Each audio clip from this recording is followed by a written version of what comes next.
እና ያ አካሄድ ለሀገራችን አልጠቀማትም። የህዝቡን ተሳትፎ የምሁራን ተሳትፎ አገር ብዙ ነገር ነው የምታፈራው። አሁን የኦሮሞ ልጆች ኢትዮጵያን እየገዙ ኦህዴዶች አሁን ብልጽግናዎች እና የኦሮሚያ ህዝብ አገር እየገዛ ነው ማለት ነው። ቆንጆ መጽሐፍ ነው። ብዙ ማጣቀሻዎች ጠቅሷል። ግን ዋቢ መጽሐፍትን መጨረሻ ላይ አያስቀምጣቸውም። አሁን በያዝነው ከቀጠልን ስቴቱ ራሱ ላይኖር ይችላል። ስቴቱ ራሱ ኮላፕስ ሊያደርግ ይችላል። በጊዜያችን አይተናል። የተገነጠሉ ማህበረሰቦች ምንም ያካበቱት ጥቅም የለም። ለምንድነው እንደዚህ ሆነ ነው? ዋይ መጽሐፉ አገረ ትግራይ ከሚባል ነገረ ትግራይ ቢባል ደስ ይለኝ ነበር። ታሪካችን እግዚአብሔርንና መንግስትን አንድ ያደረገ ታሪክ ነው ያለው እስከዛሬ ድረስ። ትግራይ ከኢትዮጵያ መነጠል አለባት የሚለው አስተሳሰብ ምን ያህል መሬት የረገጠ ነው? ምን ያህል ጠንካራ ነው? እግዚአብሔርንና ሃይማኖትን አንድ ካረጋችሁት እና ህዝብ አማኝ ከሆነ ህዝብ መንግስትን አይጠይቅም ማለት ነው። ምክንያቱም መንግስትን መጠየቅ እግዚአብሔርን መጠየቅ ማለት ነው። በማንኛውም ሁኔታ ኤርትራ ከጣሊያን እጅ ብትወጣ ተመልሳ ለኢትዮጵያ መግባት አለባት ብለው አስቀምጠውታል። መንግስትና እግዚአብሔርን መለየት ካልቻል ወደ ዲሞክራሲ መሄድ ብሎ ነገር የለም ነው። የትግራይ ዕጣ ፈንታና አማራጮች ሲተነትንልን ከኤርትራ ጋር መዋሃድ ብትፈልግ ምንድነው ሊያጋጥማት የሚችለው ነገር? አድቫንቴጁ ምንድነው? ዲስአድቫንቴጁ ምንድነው ብሎ ያስቀምጥልናል። ሁሉም ግንኙነታችን እዚህ መኪና ፓርክ ስታደርጉ በትክክል ፓርክ አድርጋችሁ እያለ ፓርኪንግ ጠባቂ መጥቶ ቆይ ዞር አድርገው ይላል። ይሄ የፓወር ሪሌሽንሺፓችን በጣም የሚደንቅ ነው። የተዋህዶ እምነት የሚለውን ግን ሊገልጽ የሚችለው ሚያፌ ሳይት የሚለው ነው። the last 60-70 years in the language of democracy አውርተናል።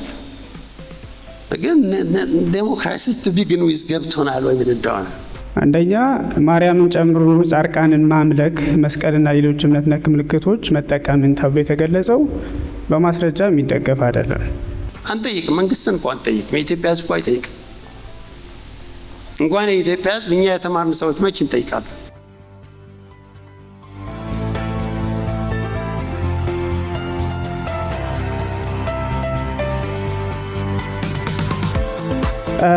ክብረ ነገስትን ቅዱስ እንደ ሳክሪድ መጽሐፍ ተደርጎ እንደሚቆጠር ተደርጎ የቀረበበት ሀሳብ አለ።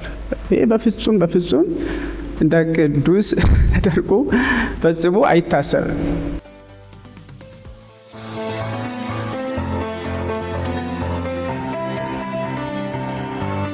ትልልቆቹ ምሁራን እንኳን እንደዚህ አይነት ብያኔ አልሰጡም። ጉዳዩ የሚነሳው ከአቡነ ተክለ ሃይማኖት ታሪክ ጋር ነው።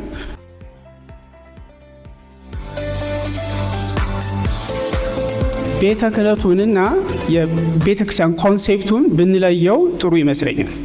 ፓርቲው ሲዋጋ ሲጣላ ውጊያውን የተወጣ ነው እኛ ህዝቦቿ ነው።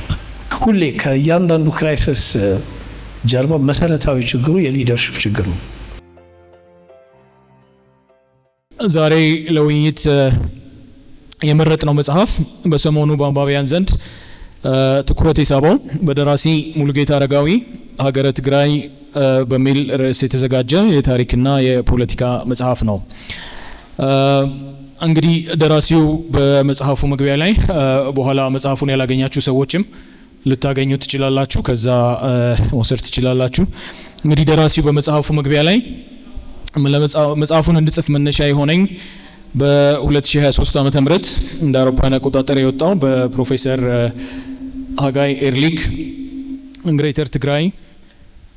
ግሬተር ትግራይ ኤንድ ሚስቴሪየስ ማግኔቲዝም ኦፍ ኢትዮጵያ በሚል ርዕስ የወጣው መጽሐፍ እሱን አንብቤ ብዙ በዛ ምክንያት ነው ወደዚህኛው ለመጽሐፍ ምክንያት ካከት አዲስ የሆነ ሞጋች ነባሩን ተጋዳሪ አስገራሚ ፈርቀዳጅ አድማስ የማስፋት ሚና ላለንበት ዘመን ወይም ደግሞ ለወጣቶች አእምሮ ግንባታ ሊያበረክት የሚችለውን በመመልከት በተለይ ደግሞ የሳትናውን በማስተካከል ረገድ ስነ ጽሁፋዊ ተውቦና ፋይዳ፣ የቋንቋ አጠቃቀም አይነተኝነትና ጥራት፣ እነዚህን ሁሉ ደግሞ መተንተኛና ማያ መነጥራችንም አገር ፈር መሆን አለበት የሚሉ ናቸው።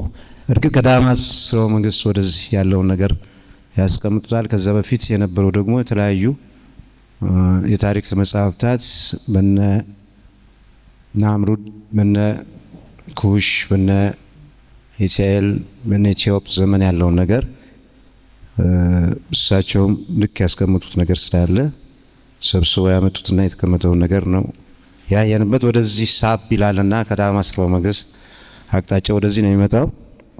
አልፎ ተርፎ ደግሞ በዚህ መጽሐፍ ኢትዮጵያን ብቻ ሳይሆን አገረ ትግራይን ብቻ ሳይሆን ዓለምንም የቃኙበት አቅጣጫ ነው የታየው። ህግ ምንድነው? ህገ መንግስት ምንድነው? ሀገረ መንግስት ምንድነው? አስተዳደር ምንድነው? እና ጥልቅ የገባ የምርምር ውጤት እንጂ መጽሐፍ ብቻ አይመስልም። ይሄ ሼልፍ ውስጥ ሲቀመጥ እንግዲህ የኔ አተያይ ሊሆን ይችላል። ሼልፍ ውስጥ ሲቀመጥ የሆነ ነገር ስናስታውስና የሆነ ነገር ለመመለስ ስንፈልግ መጽሐፉን መዘን ገጽ አውጥተን እዚህ ቦታ ላይ ይሄ ነገር ብለን የምናስረዳበት ትልቅ ሰነድ ነው ብዬ ነው እኔ ማስብ እንጂ እንደ ስነ ጽሁፋዊ አቅም ይዞ በስነ ጽሁፋዊ ቅርጽ ብቻ ተቀምጦ መጽሐፉን የማስቀመጥ ሂደት ብቻ ስላላየሁበት ለመጽሐፉ ደራሲ፣ ለመጽሐፉ በጥልቀት እይታ ገምጋማን ተመልካች፣ ለመጽሐፉ ሪሰርች አድርጎ ምርምር አድርጎ ይሄን ነገር ውጤት ለማድረግ እጅግ የከበረ ምስጋና አቀርባለሁ። አጋጣሚ ሆኖ ደግሞ እንደ ድል ይህንን እሳቸውም የመጽሐፉ ደራሲ የህግ ሰው ናቸው። መጽሐፉን ደግሞ በደንብ ሊያዩትም ተመረጡት ሰው እንደዚሁ አብረው የህግ ሰው ናቸው። ከደራሲው ጋራ እኔ እንደ እንትና አይሆንብኝና ባሉበት ለመናገር ትንሽ ስቲል ግለጾት ስል የለም መጽሐፍት ማንበብ እንደምወድ ምርምር መመራመርና ማየት እንደምወድ በቃ ህግ ሰው እንደሆን ካይበቃም ነው ያሉኝ። እሳቸው ግን ከዚህ ቀደም ቅድም ዶክተር እንደተናገረው እና ዲቪኒቶሪን አብራክን እና ህግ ሲዳኙ የተሰኙትን መጽሐፍቶች ከመጽሐፍም አልፈው ልክ እንደ ገመና፣ ሰው ለሰውና አደይ እነዚህ የተከታታይ ቴሌቪዥን ድራማዎች በድራማ ዘርፍ ሰፊ አይነት እይታ እንዳለው ሁሉ በአርቲስት ቲቪ ደግሞ በህግ አምላክ የተሰኘን አበበ ባልቻ እና ሌሎች አንጋፋና ታላላቅ ተዋንያን የተጫወቱበትን የተከታታይ ቴሌቪዥን ድራማም ጸሐፊ ናቸው። ፊልም የተከታታይ ድራማም ጸሐፊ ናቸው። የእሳቸው ጓደኛ ማለት ይቻላል ዶክተር ፕሮፌሰር ታደሰ ሌንጮ አብረው የተማሩ ከክፍል ተማሪነት ጀምሮ አብረው የቆዩ በመሆናቸው እንግዲህ የሁለቱ የመወራረስ ሂደትን ከዛ ነው የሚጀምረው። ከአብረው ከመማር አልፎ ተርፈው አብረው እስከ ማስተማር ደርሰዋል። ስለዚህ ምን ያህል በጥልቀት እንደሚተዋወቁ እና ይሄንን መጽሐፍ ከተጻፈውም ጀርባ ሙሉጌታ ይሄን ብቻ ሊጽፍና ሊሰበሰብ ያው የስነ ጽሁፍ የሊትራሪ ህግ የሚባለው ነገር አለም አንድን ሀሳብ ጨምቆ ሰብስቦ የማስቀመጥ ከዛም አልፎ ተርፎ እንደዚህም እያሰበ ነበረ ብሎ ደግሞ ሌላ የሚተነትኑልንም ነገር እንዳለ በጉጉት እንጠብቃለን። ታደሰ ሌንጮ ደግሞ ልክ ዶክተር ደራሲው እንዳስተዋውቁት ላስተዋውቅ በአዲስ አበባ ዩኒቨርሲቲ ከሁለት አስርተ ዓመታት በላይ በህግ ትምህርት ቤት መምህር ናቸው። አካዳሚክ አርቲክሎች በብዛት የጻፉ ሰው ናቸው። በተለይ በጣም የሚያተኩሩት ግብርና ታክስ ላይ ነው። አዲሱን የንግድ ህግ ካረቀቁት መሃል አንዱ ናቸው። በርካታ የንግድና የታክስ ህግን በተመለከተ ዓለም አቀፋዊ ጆርናሎችን አርቅቀዋል፣ ጽፈዋል። የበርካታ ምሁራን በህግ ማለትም በግብርና በታክስ ህግ ዙሪያ የመመረቂያም ጽሁፎች ላይ የማማከርም ሰነዶችን የማርቀቅም ከማዋየትም ከማማረክም አልፈው ተርፈው ብዙ ጊዜ በተለይ በዚህ በስነ ጽሁፍ ደረጃ እኛ ቴሲስ ከተሰራ በኋላ ወይም ዲማስ ከተሰራ በኋላ ለምን ይቀመጣል የሚለውን ነገር ሁሉ ለማስቀረትና ወደ ተግባር ለመቀየር ከደራሲው ጋር አብረው የለፉ ሰው ናቸው። ባለፉት 20 ዓመታት ውስጥ ፍጹም ሳይደክሙና ሳይሰለቹ ቆይተዋል። አሁን ይዘውት እየተራመዱም ይገኛሉ። የትምህርት ዝግጅታቸው ህብረተሰባዊ ወይም ሶሻል የሚባለውን አቅጣጫ በመያዙና ይህም ዘር በርካታ ንባብን የሚጠይቁን ያህል ከመጽሐፍታት በላይም በቁጥር የሰለቹ ህግ እጅግ ብዙ የሆኑ ማለቴን የምርምር ጽሁፎችን የመመልከት የመተንተንና ወደ ተግባር የመቀየር ከፍተኛውንም ተጋድሎ አድርገዋል። በተለይ ትዝ ካላችሁ በእኛ አቆጣጠር 6ኛው ይባላል መሰለኝ የሀገራዊ ምርጫው 7ኛው ስለሆነ 6ኛው ሀገራዊ ምርጫ ላይ ምርጫው ይቅደም ይዘግይ ወዲያው ይሁን በሚባልበትና ወቅቱ ደግሞ ዓለምን ሁሉ ያተራመሰበት የኮቪድ ወረርሽኝ በነበረበት ጊዜ የቀናት መሄድ መመለስና እንደገና ደግሞ ይህ ለውጥ ከመጣ በኋላ ሕገ መንግስቱ ስለምን አይፈተሽም የሚባለው ነገር ላይ ረዥም የሆነ ክርክሮችን ያደረጉ ሰው ናቸው። ያው ሕገ መንግስቱ እንግዲህ ከሕጎች በላይ ስለሚባል ከፍተኛው ክርክር መደረጉ ግድም ስለሆነ ነው። ዓለም አቀፍ የሀገራት ሕገ መንግስትን በመንተራት ታላቅ ምሁራዊ ትንተናን በተማሪዎቹ በመምህራኖቻቸውና በምሁራን በኩልም አልፈው ለሀገሪቱም አበርክተዋል። እንግዲህ ከዚህ መጽሐፍ ደራሲ ከሙሉጌታ ጋርም ከተማሪነት እስከ መምህርነት አብረው የዘለቁ መሆናቸው እንኳን ከመጽሐፉ ደረጃ ቀርቶ ከመጀመሪያ ዲግሪ ማሟያ ዲማስ ትንታኔ ጀምሮ ስለሚተዋወቁ ይህንን መጽሐፍ አንብበው የራሳቸውን እይታ ከንባብ አንጻር ያቀርቡልናል ብዬ ገምታለሁኝ። ከደራሲውን ወደዚህ መድረክ ጠራለው። እዛ ቀደም ግን ዶክተር ፕሮፌሰር ታደሰ ሌንጮ ትንታኔ እንዲሰጡ አብረው እንዲመጡልን ግን ደራሲ ሙሉጌታ አረጋዊንና ዶክተር ፕሮፌሰር ታደሰ ሌንጮን ወደ መድረክ ጋብዛል። እንደምን አደራችሁ። እጅግ አድርጌ አመሰግናለሁ።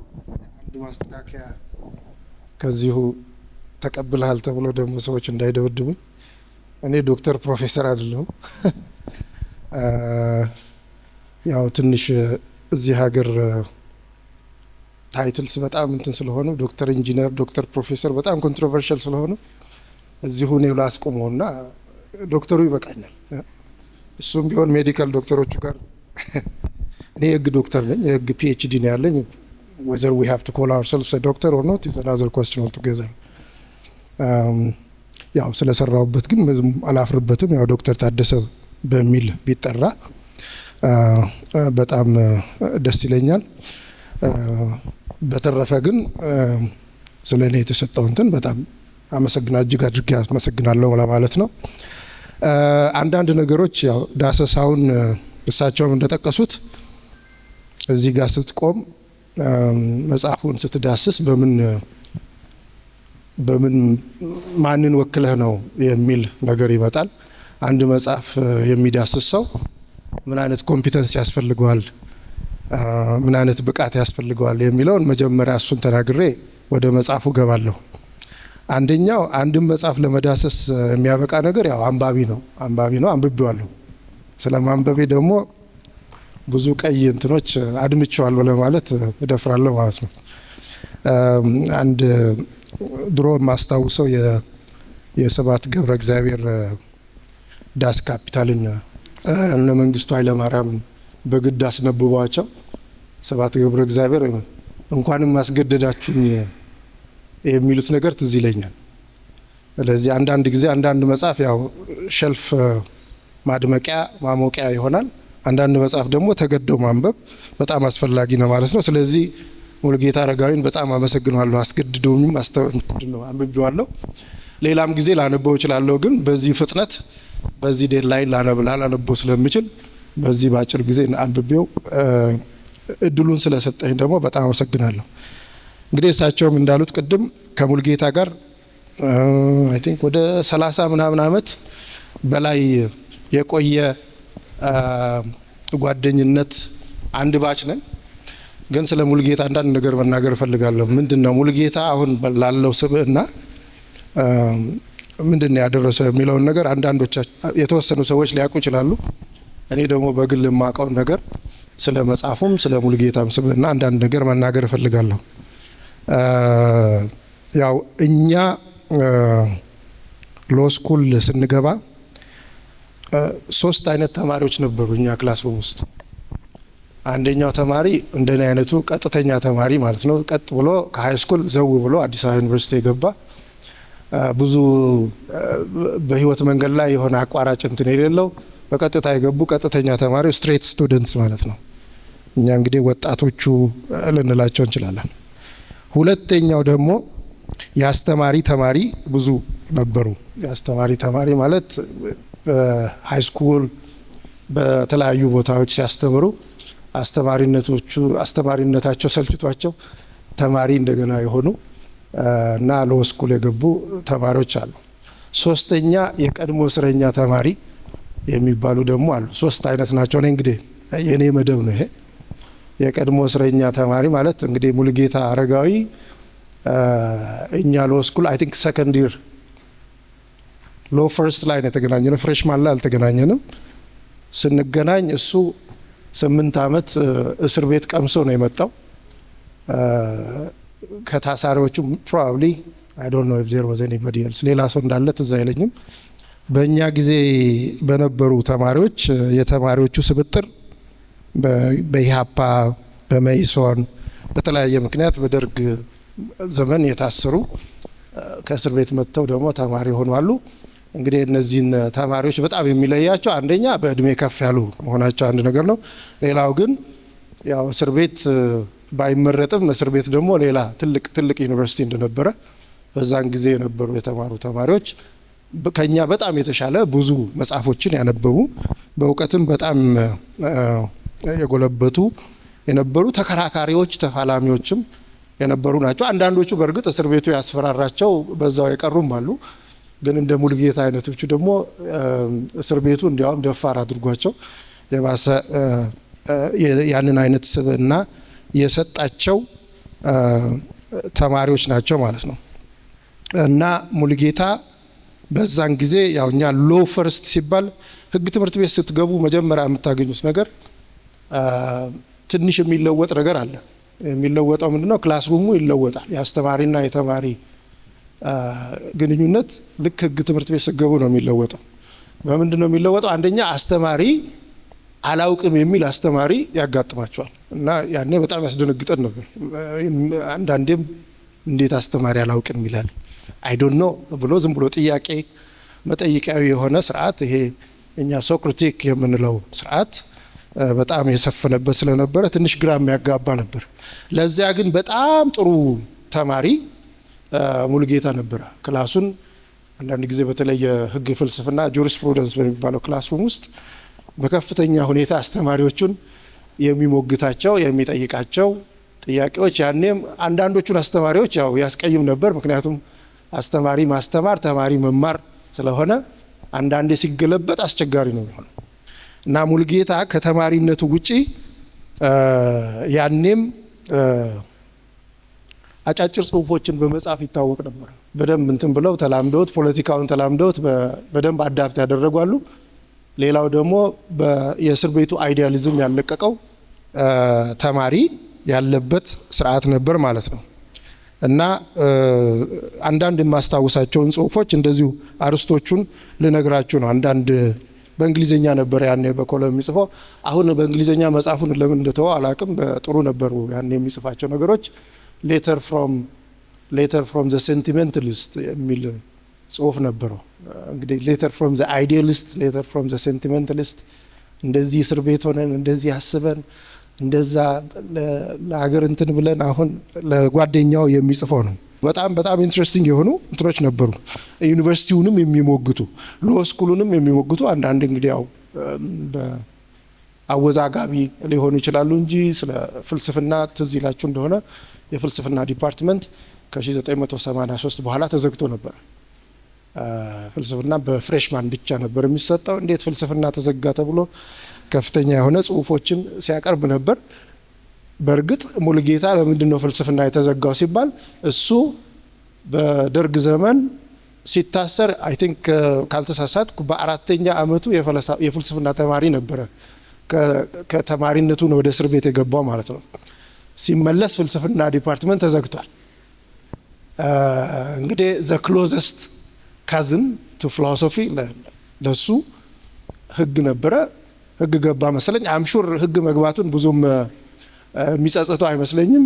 የህግ ስራውንም በዛው እስከ አሜሪካ ድረስ በዘለቀ የጥብቅና ስራው ዘልቆበታል ማለት ነው። እንግዲህ ሙሉጌታ ከዚህ ከትግራይ ጋራ ያለው ሙግት የጀመረው አሁን ይመስላችኋል? በጣም ቆይቷል። ያኔም ከህወሓት ጋራ በጣም ከፍተኛ የሆነ ራሱን የሚጠይቅበት ጥያቄዎች ከእስር ቤት ይወጣል። 8 ዓመት ታስሯል። ታስሮ ሲወጣ በቀጥታ እንግዲህ ዋናውን የላይኛውን ሞራል እንትን ማማ ይሄ ላይኛውን የሞራል ማማ ህወሓታዊነትን ማቀንቀን ይችል ነበር። ግን ያው አይዲያሊዝሙ ስለሚገፋው ህወሓት ደግሞ እሱ የታሰረ እንግዲህ እሱ አሁንም የሚለው እኔ ህወሓት ስለሆንኩ ሳይሆን ደርግ ህወሓት ነው ብሎ በትግሬነቴ ያሰረኝ ከሚል ነው እሱ የሚያነሳው።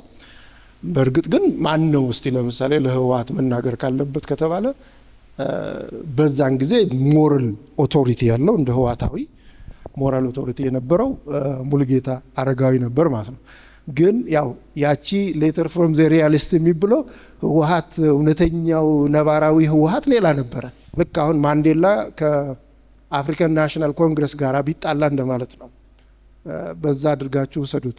ዶርምም አንድ ነበረ ዶርማችን ሁሌ ሲታገለው የሚያያቸው ነገሮች አሉ። ያ ግብግብ ብዙ ጊዜ ቆይቶ በተለያየ ጽሁፎች ውስጥ እየተጠቀሰ እኔ በማስበው መልኩ ወደ ሀገረ ትግራይ ተመንዝሯል ማለት ነው። እና ይሄ ብዙ ጊዜ የቆየ የተብሰለሰለ ነገር እንጂ እንዲሁ በአንድ ጊዜ ዝም ብሎ በሆነ ጉዳይ የተነሳ ጽሁፍ እንዳልሆነ እሱም በአንዳንድ ቦታ ላይ የሚያሳያቸው ነገሮች አሉ። ይሄ ኋላውን የምነግራችሁ ሙሉጌታ ምን አይነት ሰው ነው ምንድነው የሚለው ነገር ነው። ሌላው አንዳንድ እንግዲህ ያላነበባቸው አብዛኞቻችሁ አንብባችኋል ብዬ አልገምትም። ሀገረ ትግራይ የሚለው ነገር ያው ብዙ ጊዜ የምትሰሙት አባባል አለ። መጽሐፍን በሽፋኑ አትበይነው፣ ዶንት ጀጅ ቡክ ባይ ኢትስ ከቨር ይባላል። እንደዚህ መጽሐፍ ዶንት ጀጅ ቡክ ባይ ኢትስ ታይትል። ሀገረ ትግራይ ሲባል ሀገረ ትግራይን እውን ለማድረግ የተደረገ ሳይሆን ትግራይ ወድቃ ተነስታለች። በታሪክ ወድቃ ተነስታ ተመልሳ ኢትዮጵያዊ ነች፣ ኢትዮጵያዊ ሆና መቀጠል አለባት የሚል ሙግት ነው ማለት ነው። አጻጻፉ የሙግት አጻጻፍ ነው። ያው የህግ ሰው በተለይ የህግ ሰው ወደ ህግ ካዘነበለ የሙግት የተጠየቅ ኢንተሮጌት የሚያደርጋቸው ጥያቄ የሚያነሳባቸው በጥያቄውም እነዛን ሀሳቦች የሚያከሽፋቸው የሚለው ቃል ትክክል ላይሆን ይችላል።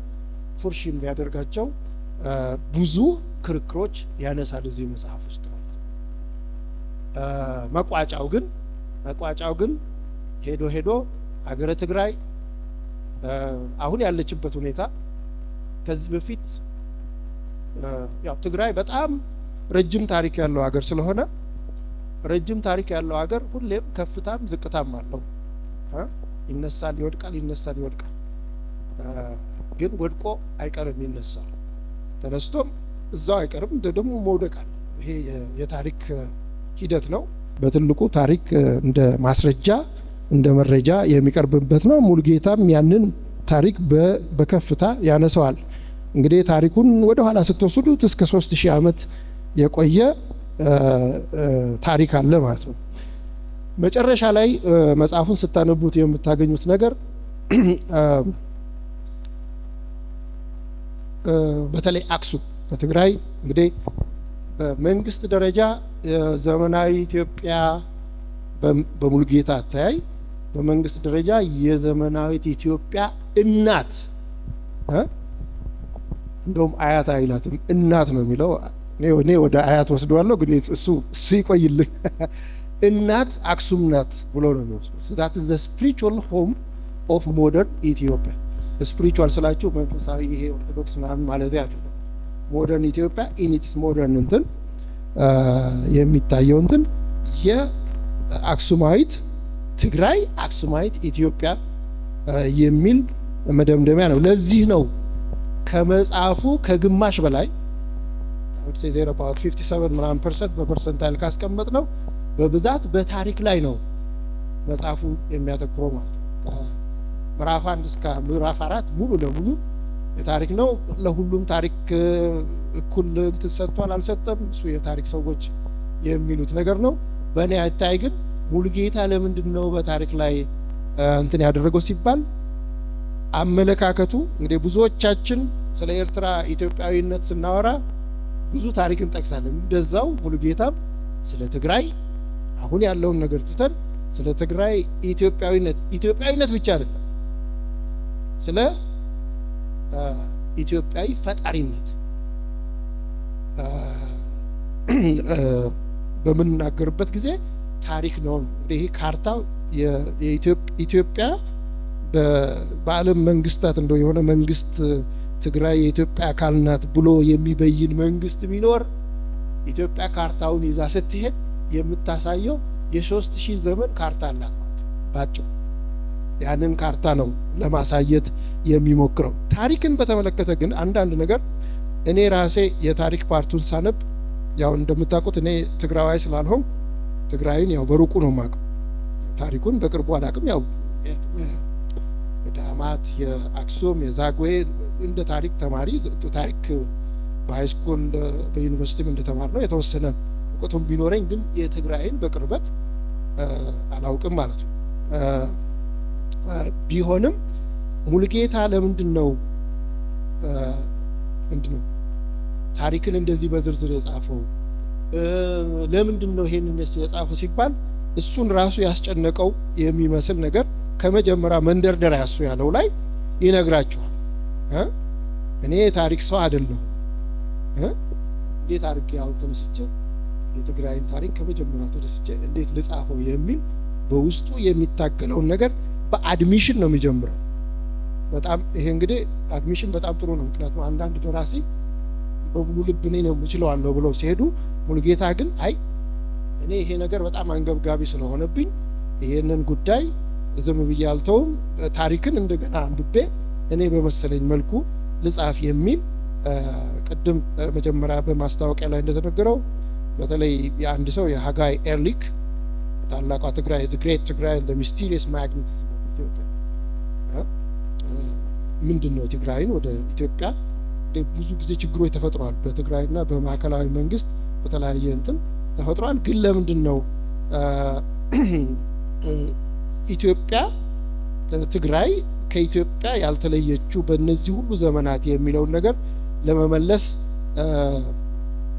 ይመስለኛል። እና አንዳንድ ዝም ብሎ አንዳንድ ጥቅሶችን ልንጥቀሳችሁ በውስጡ የሚታገለውን ነገር ለመግለጽ ነው። በገጽ 9 ላይ መንደርደሪያው ላይ የሀገረ ትግራይ ጥያቄን ለመመለስ ታሪክን በማስረጃነት ብቻ ጥቅም ላይ ማዋል አይቻል ይሆን ብዬ ራሴን ጠይቄ ለመመለስ ስሞክር ስጋቴ ሲቀንስ ተሰማኝ። አዎ ማንኛውም ኃላፊነት የሚሰማው ጠበቃ የህግ እንትኑን እያነሳ ነው የሚሰማው ጠበቃ አንድን ጉዳይ ሲይዝ ጉዳዩን ያስረዱልኛል የሚላቸውን ተያያዥ ማስረጃዎች በመሰብሰብ የሚጠቅሙትን በጥንቃቄ ይመርጣል።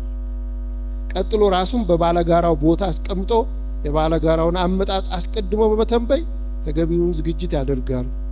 ዳሩ ያ ሁሉ ስራ ከተከናወነ በኋላም ቢሆን የሚጎድል ነገር ሊኖር ይችላል። ስለዚህ don't take me serious when I'm writing about history because I'm not a historian እያላችሁ ነው። ስለዚህ የታሪክ ፓርቱ ስታነቡት በዛ መንፈስ ነውና በገጽ 10 ላይ ደግሞ የቻልኩትን አደርግና የሚጎድለውን ደግሞ ሌሎች ያሟሉታል። ህይወትስ እንዲህ አይደል ብሎ ያው ራሱን እያጽናና እንደሆነ እየጻፈ ራሱን እያጽናና እንደሆነ የምታዩት ነው።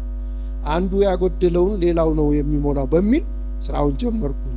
በሁለቱም በኩል ይቀርባሉ ብዬ የማስባቸውን ክርክሮች ያላድሎ የማቅረብ ኃላፊነቴን ሳልዘነጋ ቀጠልኩኝ። ታሪክ ካቀረባቸው ማስረጃዎች ተያያዥ የመሰሉኝን ሰበስከብኩኝ። በዚህ መልክ ለአንድ ዓመት ካማጥኩኝ በኋላ ይህ መጽሐፍ ተወለደ። እንግዲህ አንዱ የጸሐፊውን ትግል ነው እዚህ መጽሐፍ ውስጥ የምታዩት። የጸሐፊው ትግል እኔ በእውነት ታሪክ ልጽፍ በሬን ላንሳ የሚል ራሱን የሚጠይቅበት ሁኔታ ነው። ሌላው ይህንን መጽሐፍ ለምንድን ነው ያበረከተው ሲባል እኔ ሁለት ነገር ነው የምታየው። አንደኛው የጉዳዩ አንገብጋቢነት። እንግዲህ ትግራይ ውስጥ የተፈጠረውን ነገር ታውቃላችሁ። በተለይ ባለፉት 7-8 ዓመታት ትግራይ ውስጥ የተፈጠረው ነገር ብዙ ስጋት የሚያሳድሩ ብዙ ነገሮች እንዳሉ ሁላችንም የምናውቀው ነው እዚህ ሀገር ያለን ሰዎች። ይሄ መጽሐፍ በእኔ አስተያየት ይሄ መጽሐፍ ደርሶ ጥንቅቅ ብሎ የተጻፈ ሳይሆን በጉዳዩ አንገብጋቢነት የወጣ መጽሐፍ ነው ብዬ ነው የማስበው። የጉዳዩ አንገብጋቢነት ምንድን ነው? ትግራይ ወዴት እየሄደች ነው? ምን እየተፈጠረ ነው? ያ ሁላችንም ውስጥ ያለውን እንትን ነው። ግን ሙሉጌታ ደግሞ ያ አንገብጋቢነት አላስቀምጥ ብሎት ጽፎት ያወጣው ነው።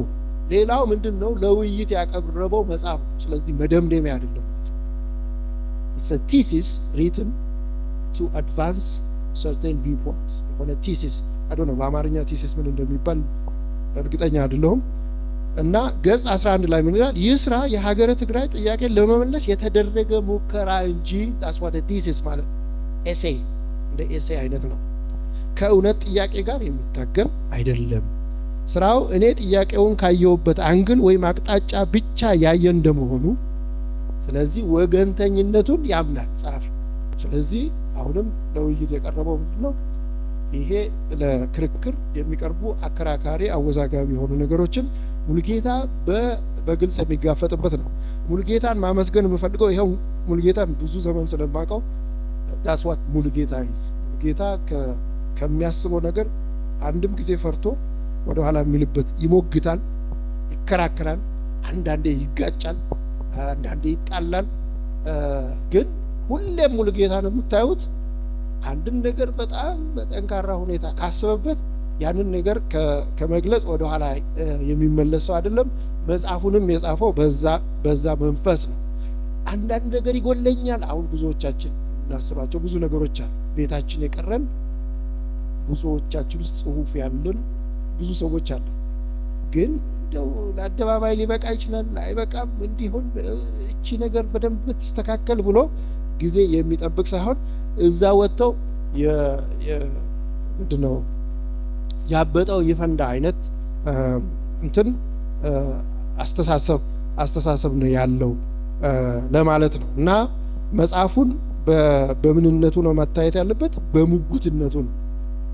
በጥያቄዎችን በማንሳት እነዛን ጥያቄዎች ደግሞ በፊት ለፊት ተጋፍተው አንዳንድ ጊዜ ሎንግ ኤሴይስ እዚህ ኤሴይስ ይሄ የፈረንሳዩ ሊቅ ሞንቴን እንደሚለው ሙከራ፣ የጽሁፍ ሙከራ፣ የአንድን ሀሳብ የአንድን ሰው ሀሳብ ሙከራ የራሱን እንትን የሚያነሳበት ነው። እንግዲህ እነዚህ ኤሴዎች በተለያየ ዘርፍ ልናያቸው እንችላለን። አንዱ የታሪክ ኤሴይ ታሪክን ማስቀመጥ ነው። ትግራይ የኢትዮጵያ አካል መሆኗን የሚያሳዩ ትግራይ ደግሞ ሴንትራል ቱ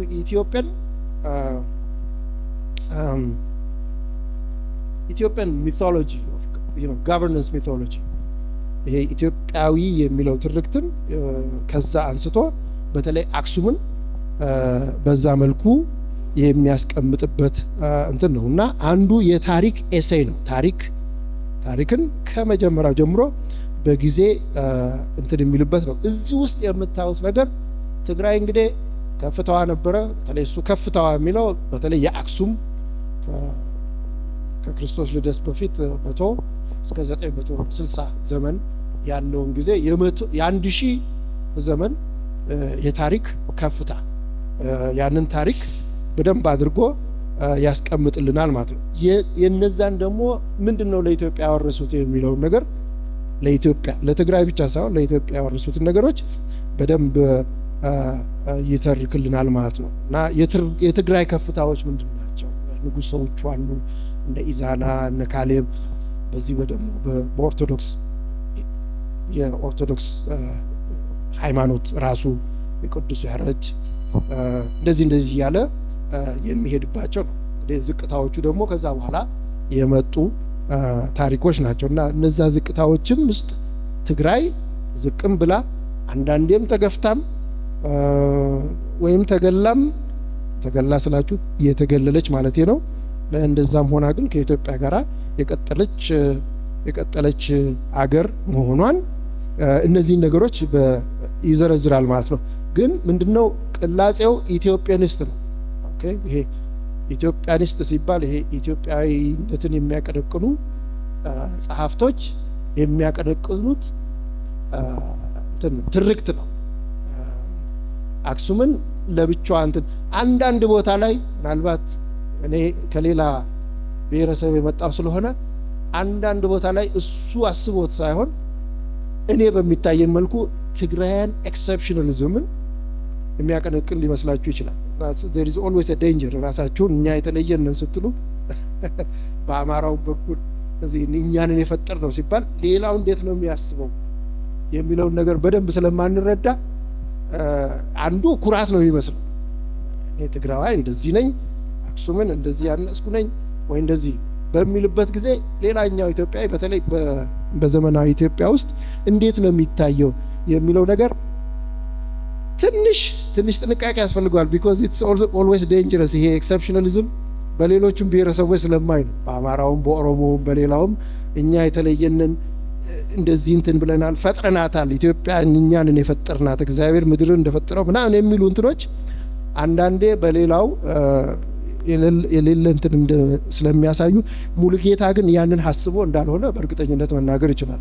እሱ ማሰብ የፈለገው ያችን ትግራይ ውስጥ የኢትዮጵያ ካርታ እንዳለ ያ ደግሞ ረጅም ዘመን ያስቆጠረ መሆኑን ለማሳየት የሞከረበት ነው ማለት ነው። if we can only push Ethiopia aside, Oromia will be fine. If we can push Ethiopia aside, Somalia will be fine የሚል አይነት አስተሳሰብ ወደ ተስፋይቱ መንግስት የሚወስደንን ብዙ ጊዜ እንፈልጋለን እያገኘን አይደለም የሚለውን ጥያቄ ነው እንግዲህ ትግራይ ውስጥም የሚነሳው ነው። እንግዲህ ያውም ትግራይ ውስጥ እኮ ኤርትራን እያየን ማለት ነው። ኤርትራን ያየህ ተቀጣ መባል ሲኖርበት ያ ነገር ሲቀነቀን አንዳንዱ ነገር ሰዎች ስንባል እዚሁ አፍንጫችን ስር ያለውን ማስረጃ እንኳን ለማየት የሚከብደን ለምን እንደሆነ ግራ እኔም ይገባኛል፣ ሙልጌታን ይገባዋል ማለት ነው። አሁን ኤርትራ ተገነጠለች።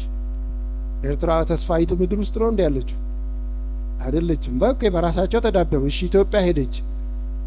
the Eritrean problem was not solved by independence እና ይሄ በነጻነት ይሄ መገንጠል የሚለውን ማቀንቀን በእርግጥስ ያዋጣናል ወይ የሚለውን ነገር ሁላችንም እንድንመረምር የሚያደርገን ማለት ነው። እንግዲህ አንዱ ይሄ የራስን እድል በራስ የመወሰን ሲባል በራስ ሰው መገዛት እንዴት ጥሩ ነገር ነው ሲባል በራስ ሰው ግን የራስ ሰው ማን ነው? የራስ ሰው ወንድም ነው? እህት ነው? የአባት ልጅ ነው? የእናት ልጅ ነው? ምንድነው? ካዝን ነው ምናምን የሚለው ነገር በጣም ከፍተኛ ጥያቄዎች እሱም የሚያነሳው ጥያቄ ነው ማለት ነው። በዚህ በኦሮሞ አካባቢ እኔ ያው ኦሮሞ ስለሆንኩ የሚነሳል አንድ በጣም ታላቅ ገጣሚ አለ። ለአባትየው ለልጁ ነው ትልቅ በግጥም መልክ የሚጽፍለት ነው። ልጁን ያው ይበልጥልኛል ብሎ በለጠ ብሎ ጠርቶታል በኦሮምኛ ማለት ነው። ይበልጥልኛል ብሎ አለ አዲስ አበባ ላከው። ልጁ አዲስ አበባ ገብቶ ጠፋ።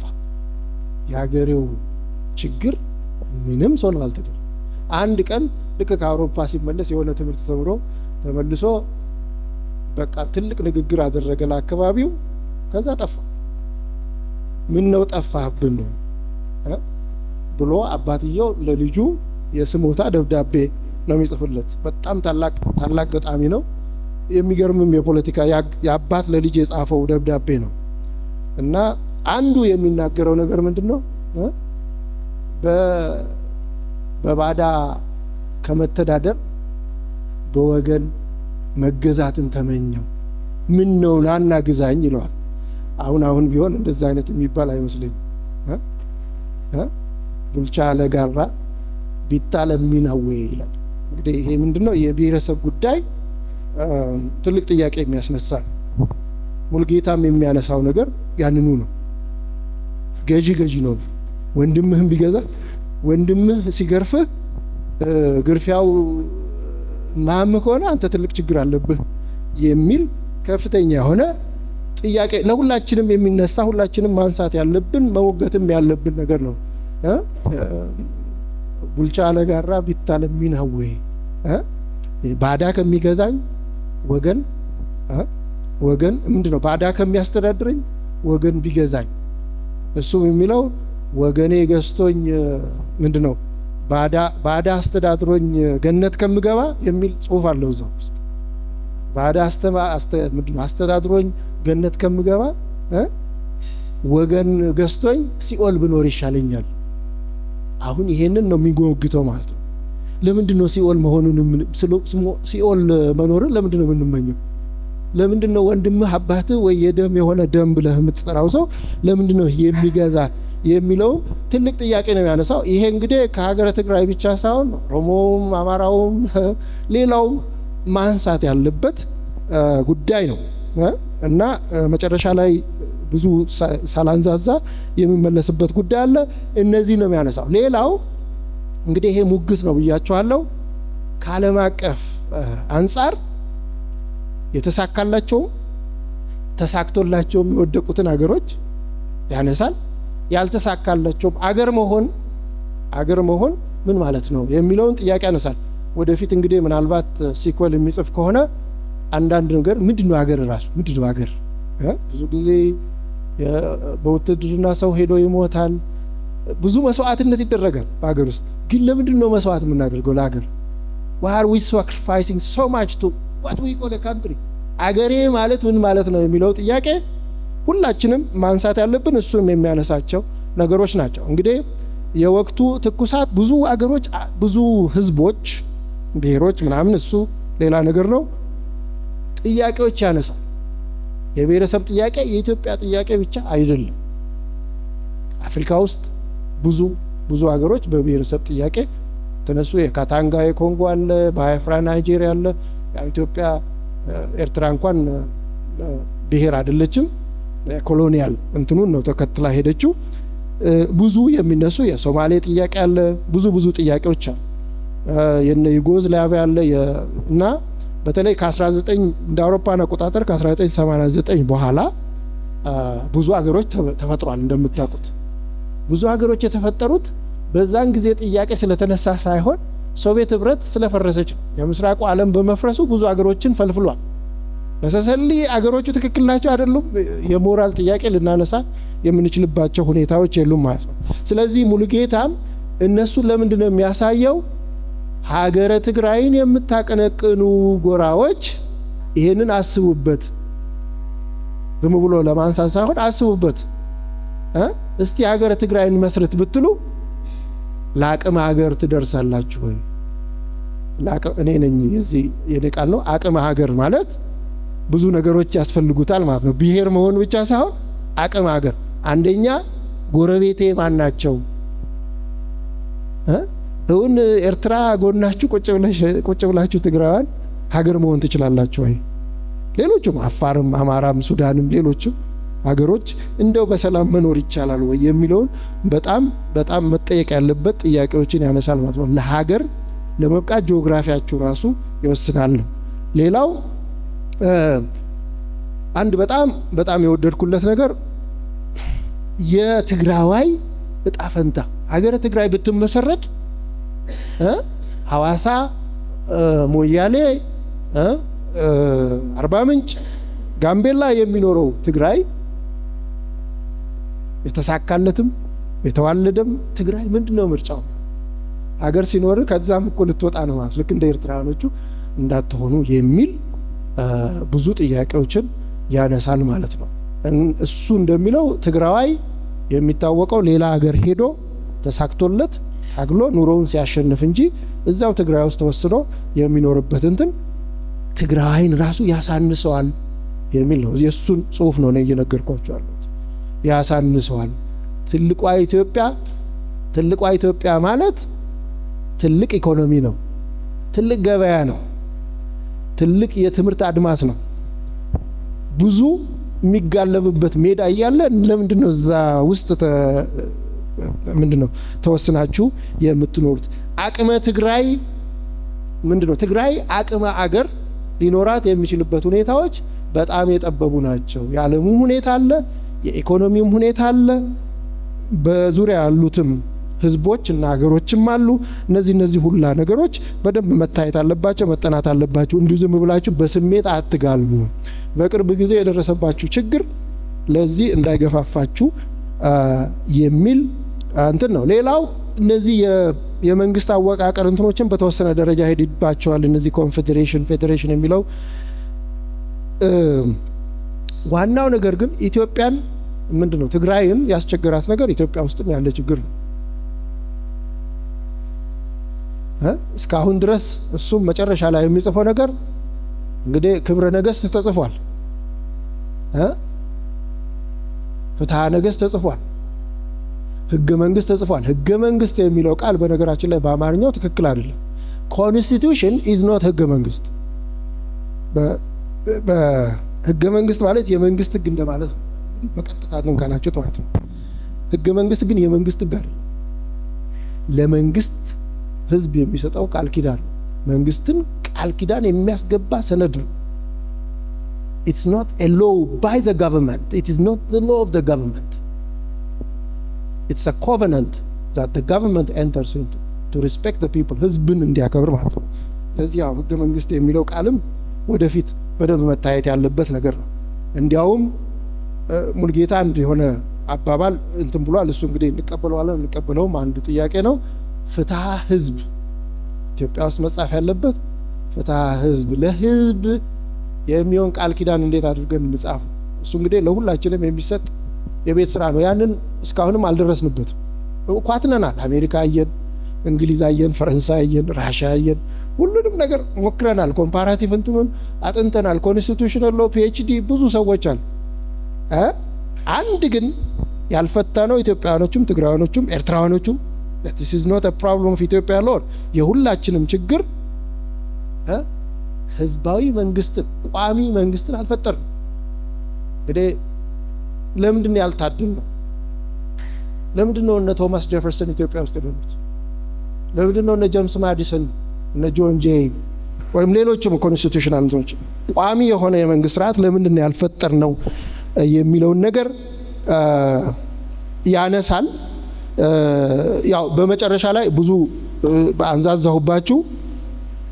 እሱ የሚያነሳቸው በሀገረ ትግራይ ዙሪያ ያጠነጠነ ይሁን እንጂ በሀገረ ኢትዮጵያም በኩል የሚነሱ ትልልቅ ጥያቄዎች ናቸው። ምንድነው ቋሚ እንግዲህ ቤት ሲሰራ ማቴሪያሉ ይታያል። ቋሚ ቤት ቋሚ ህንፃ ይታወቃል። ቋሚ መንግስት የሚወረስ መንግስት በጉልበት ሳይሆን በፍቃድ በመፈቃቀድ የሚወረስ መንግስት እንዴት ነው ማውረስ ያልቻልነው የሚለውን ትልቅ ጥያቄ ያው የህገ መንግስትም መምህር ስለነበረ ሁላችንም የምናየው ማለት ነው። በጣም ረጅም የሆነ ድልድይ ያላበጅንለት ነገር አለ በኮንስቲቱሽን እና በኮንስቲቱሽናሊዝም መካከል። ህገ መንግስት ሀገረ መንግስት መሆን አልቻለም። ለምንድን ነው ያልሆነው? ይሄ ትልቅ ጥያቄ ነው። እሱን ያነሳል ማለት ነው። መጨረሻ አካባቢ ላይ እንደው ትንሽ ልብ የሚነካው ነገር እንትንንም መቀስቀስ ይፈልጋል። ትግራይ አክሱምን ከመቃብር አንስቶ አክሱም ለትግራይ በመንፈስ እንድትናገራት ማለት ነው። የሚያበረታታ ነገር ነው። ቤዚክሊ ሊሪካል የሆነው ኤሪያ ምንድነው? የአክሱም ኢትዮጵያን ይሄን ሁሉ ሰርተሽ አንጸሽ ህንፃውን ሁሉን ነገር ሰርተሽ ይሄን ሁሉ ረጅም ታሪክ አንቲ ኮሎኒያሊዝም ስርዓቱን ሰርተሽ ምን ብለሽ ምን ነው ኢትዮጵያ ይሄንን አቃተሽ የሚል በመጨረሻ ላይ አክሱም አስነስቶ ቢቸግረው ነው መቼም አክሱምን ከመንፈስ አንስቼ ላናግራት ኢትዮጵያ ምንም አልሰማለችኝ አይነት ነገር ነው የሚመስለኝ። መጨረሻ ላይ ሲያናግራት ታያላችሁ ማለት ነው። እሱን በመጨረሻው አካባቢ የምታነቡት ነው። እንግዲህ ይሄንን መጽሐፍ እንደ አንባቢ ማን ነው ማንበብ ያለበት ሲባል እነዚህ አሁን ያነሳዋቸው ጉዳዮች የሚገደው ሁላ በትግራይ ብቻ ሳይሆን በኢትዮጵያ ሁሉም ሰው ማንበብ አለበት። ግብዣዬም ይሄ ነው የሚሆነው ማለት ነው። መጽሐፉ እንግዲህ በጉዳዩ አንገብጋቢነት ምክንያት ሙሉጌታ ይሄ ጉዳይ የሚያድር አይደለም ብሎ የተጻፈ ነው እንጂ በሙሉነት ደረጃ አሁን የታሪክ ቦታው ማነስ ነበረበት። በእርግጠኝነት የምነግራችሁ 5-4 ምዕራፍ አያስፈልገውም። ምክንያቱም የታሪክ መጽሐፍ ስላለው የታሪክ መጽሐፍ በታሪክ መጽሐፉ ትክክል ነው። በሌላው ቲስስ በኤሴይ ውስጥ ግን የታሪክ መጽሐፍ በጣም ተመጥኖ መጽሐፍ ነበረበት።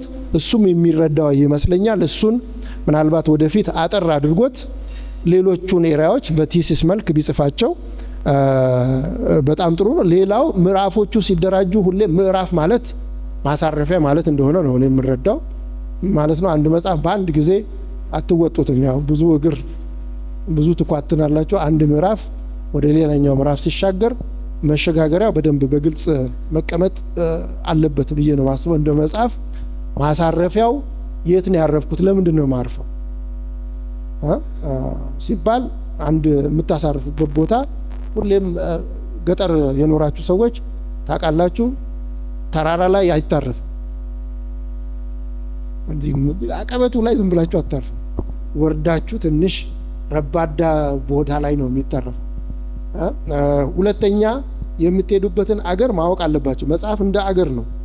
የምትሄዱበትን አገር እያሳያችሁ ያንን አገር ከዚህ በፊት ማወቅ አይጠበቅባችሁም፣ ግን ተስፋ ሊኖራችሁ ይገባል። ይሄኛው እስካሁን ያየሁት ከዛኛው ጋር የሚገናኝ መሆኑን እዛ ደግሞ መድረሴን የምናውቅበትን ማለት ነውና የምዕራፉ አደረጃጀት ትንሽ እንደገና ይሄ ጀነራል ሪደርሺፕ ስለሆነ ነው። አካዴሚያ ከሆነ ያው አካዴሚያ አስተማሪ ስለሚሰጣችሁ አሳይመንት እንደፈለከው ተወጣ ሊባል ይችላል። እንደ አጠቃላይ አንባቢ ግን በተለይ አሁን የምንኖርበት ዘመን የፌስቡክ የትዊተር ያጫጭሬ ጽሁፎች ያጫጭሬ እንትኖች ዘመን ስለሆነ ነገሮች ማጠር አለባቸው። ቻፕተሮቹ ማራዛ ሌላው እያንዳንዱ አርስት ሲጻፍ አንደኛ አርስቱ ውስጡ ያለውን ነገር መግለጽ አለበት። ሁለተኛ አርስቶቹ ማጠር አለ። በአንድ አርስት ውስጥ እንትን የሚደረገው ነገር በጣም አጠር እየተደረገ ለአንባቢ ምቾት በሚሰጥ መልኩ መጻፍ አለበት። ምክንያቱም ለተማሪዎች አይደለም እንጽፈው፣ ለተማሪዎችም ቢሆን በተቻለ መጠን ሲምፕሊሲቲ ኢዝ ኪ እና እሱንም ቢሆን እንደዛ ጸሐፊው እንትን ቢያደርገው ጥሩ ነው። ሌላው ጥቅሶች አንዳንድ ጊዜ ሲጠቀሱ አንዳንዴ መጀመሪያ አካባቢ ጥቅሶቹ በዛ ይሉና ከዛ በኋላ ደግሞ አባንደን ያደርጋቸዋል። እንግዲህ የአካዴሚክ ጽሁፍ ከሆነ በተቻለ መጠን ይሄ ሶርሱን በደንብ መጠቀስ አለበት። ሶርሱ ደግሞ ሲጠቀስ እንትን መሆን የለበትም። ይሄ እንደ ያ ሁሌ ቲሲስ ተማሪ ሲጽፍ የምንገመግመው ግምገማ አንዱ ሳይቴሽን ያው ራሱ ድንጋጌዎች ስርዓቶች ስላሉት ማለት ነው። ለምሳሌ ማነው ዶናልድ ሌቪን የሆነ ነገር ስለ ትግራይ ቢጽፍ ዶናልድ ሌቪን ሌላ ሰው ከጠቀሰ ዶናልድ ሌቪን አይደለም ሶርሱ ያኛው ሰው ነው የጠቀሰው ማለት ነው። ስለዚህ የሚጠቀሰው ሰው መጀመሪያ ላይ የጻፈው ስለ ትግራይ የጻፈውን እንትን ቢነበብ እሱንም ደግሞ ቢጠቀስ ጥሩ ነው። በተለይ ታሪክን በተመለከተ you have to go to the source። መጀመሪያ ነገሩን ያጠናው ሰው መሆን አለበት እንጂ ብዙ በተማሪዎች አካባቢ የማየው አንዱ ችግር ምንድነው የሚጠቀሰው ሰው ራሱ ጠቃሽ ነው ራሱም ጠቃሽ ነው እና የትኛው ነው ሶርሱ የሚለው ነገር አንዳንዴ ጥቅሱ እንዳይጠፋ በደንብ መታየት አለበት። በተረፈ ግን ጽሁፉ በጣም አንገብጋቢ ከመሆኑ የተነሳ ጉዳዩ በጣም እንትን ከሆኑ የተነሳ በተለይ ደግሞ በዚህ በትግራይ አካባቢ በትግራይ የተለያዩ ጎራዎች ኃይሎች አካባቢ የሚነሱ ጥያቄዎችን በማንሸራሸር ደረጃ ከፍተኛ አበርክቶ ከፍተኛ መስዋዕት ነው የከፈለው። ምክንያቱም አንዳንዴ ለሱ ብቾት የማይሰጠው የታሪክ ክፍል ውስጥ ሄዶ ነው አንብቦ ያንን አጣቅሶ ይህንን ነገር ያደራጀውና ብዙ ልፋት የሚጠይቅ ጽሁፍ ነው። ያንን ሁሉ ተወጥቶ የጻፈልንና ያበረከተልን ስለሆነ ሙሉጌታን በእጅጉ ላመሰግነው እወዳለሁ። አመሰግናለሁ። መጽሐፉን ባናነብ እንኳን የማንበብ ያህል እንድናየው በደንብ አድርገው ትንታኔ ስለሰጡ ዶክተርን በጣም ነው የማመሰግነው። አሁን ወደ እናንተ መጣና እናንተ ጋር ከመሄድ በፊት የተወሰነ ነገር እኔም እናንተን አንደረድርና እናንተ ጋር ያሉት አንዳንድ ጥያቄዎች ያነበባችሁትም ሰዎች እንደገና ደግሞ አልፎ ተርፎ እዚህ ፕሪቪው በተደረገው መስመር የሰማችሁትም ነገር እንደ ጥያቄ የምትነሳባችሁ ነገርና መጽሐፍ መመለስ ነበረበት የምትሉ ወይም ደግሞ ይሄ መጽሐፍ እንኳን ባይመልስ ድጋሚ ያንን መልስ ለመመለስ ሁለተኛ መጽሐፍ አለበት ብላችሁ እንድታሳስቡ ወደ እናንተ መንደርድራቸው ነገሮች ናቸው። አንድ ነገር አለ እዚህኛ ሙያ ላይ ቲያትር ነው እና አንድ ጊዜ የዘጠናዎቹ ሊገባ አካባቢ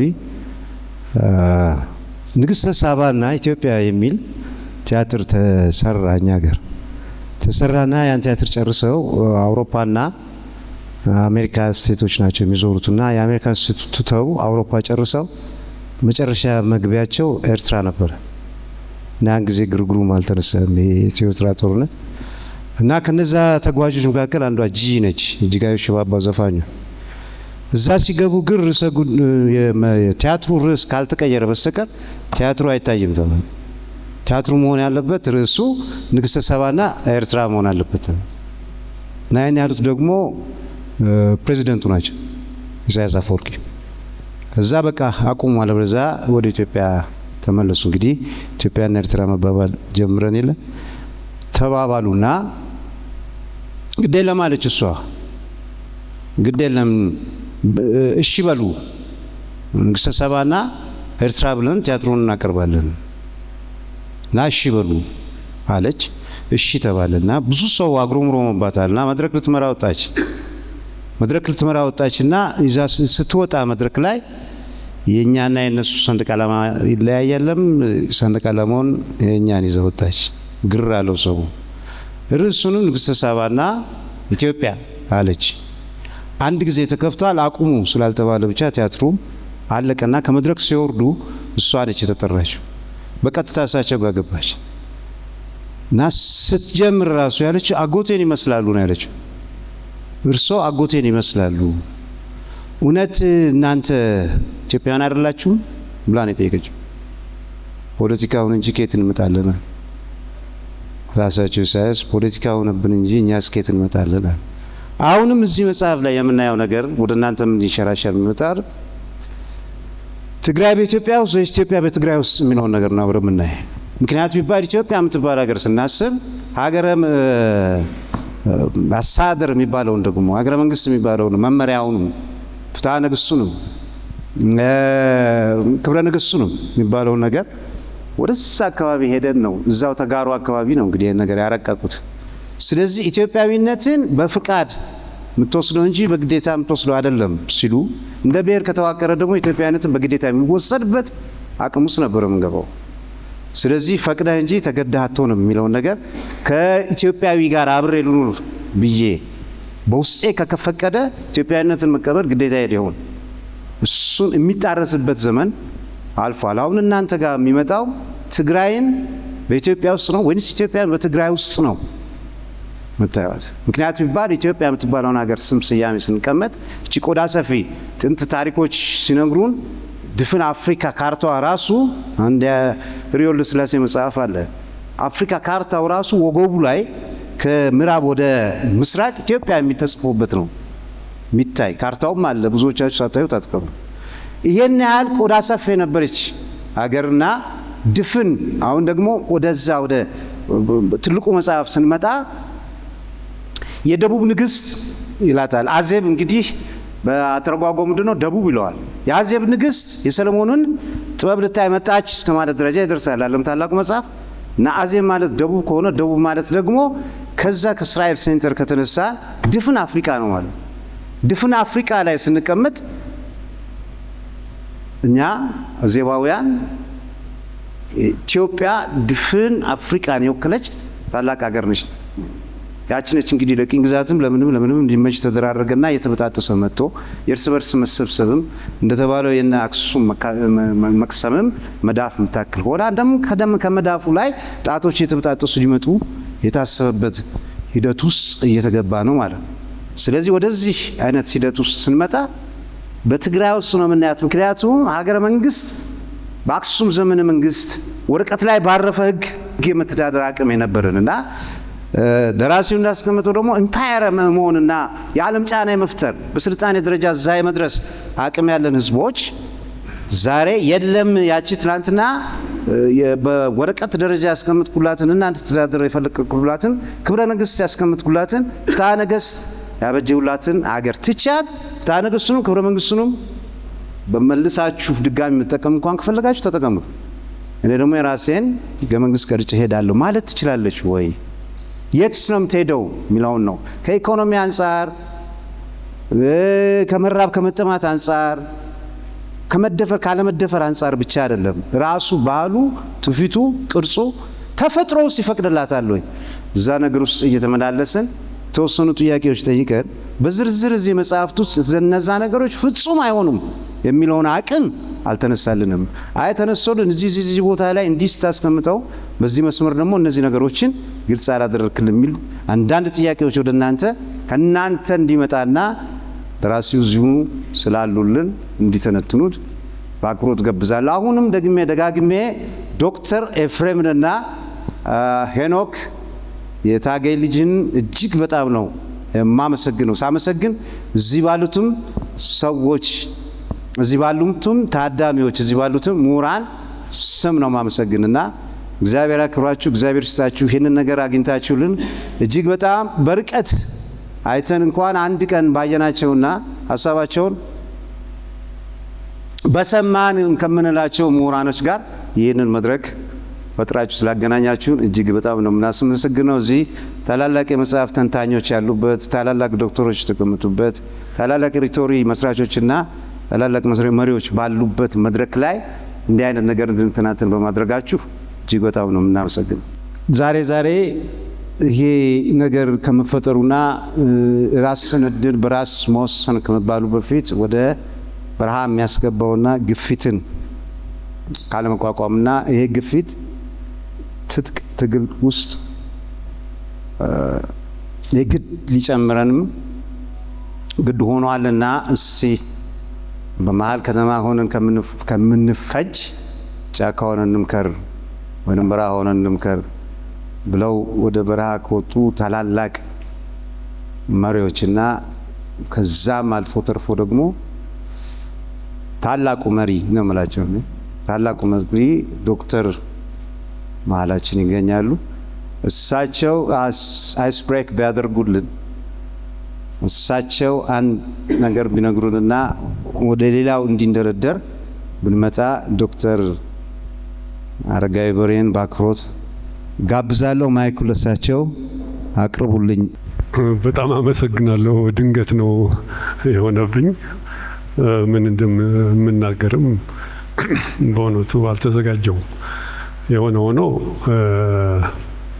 ሀገረ ትግራይ የሚለው መጽሐፍ በወንድማችን ሙሉጌታ አረጋዊ ሲጻፍ ብዙ ቁም ነገሮች እንደሚይዝ ከወዲሁ ገብቶኛል። ለዚህም ነው እዚህ የተገኘሁት።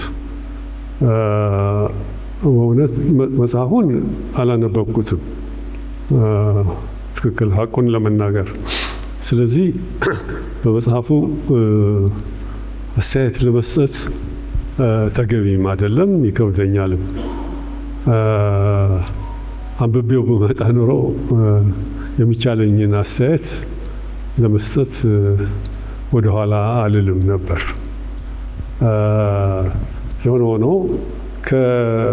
ከእናንተ ከመድረኩ ካቀረባችኋቸው ውይይቶች ብዙ ጠቃሚ ነገሮች ሰምቻለሁ። በዚህ መጽሐፍ እንደተጠቃለለ ለእኔ በእኔ አመለካከት ትላልቅ ጉዳዮች ናቸው የምላቸው። አንደኛ ስለ ሀገረ መንግስት የተነሳ ጉዳይ አለ። በሀገራችን ሀገረ መንግስት ወይም ስቴት የሚለው አምር በቅጡ እስካሁን በግልጽ አልተቀመጠም እና ያ አካሄድ ለሀገራችን አልጠቀማትም። የህዝቡን ተሳትፎ፣ የምሁራን ተሳትፎ፣ አገር ብዙ ነገር ነው የምታፈራው። ብዙ ምሁር፣ ብዙ ሊቅ ከመሪዎቹ የበለጠ እውቀት ያላቸው ብስለት ያላቸው ሰዎች ነው የምታፈራው አገር። የነዛን አመለካከት ከተዳፈነ ሀገር አይለማም፣ አያድግም፣ አይሻሻልም። ስለዚህ ያንን ስርዓት መቀየር አለብን። ስለዚህ ይሄ የሀገር መንግስት ጉዳይ መነሳቱ ከመንግስት ለይተን ከገዢ ፓርቲ ለይተን አስቀምጠን ሁሉም ተሳታፊ የሚሆንበት ስርዓት እንዲመሰረት ጥቆማው ስለሰማሁ በጣም ደስ ብሎኛል። ሁለተኛው ነጥብ ደግሞ ላነሳ ደስ ያለኝ የሰማሁት ስለ መገንጠል ጥያቄ ነው። የመገንጠል ጥያቄ ለማንም አልጠቀመም።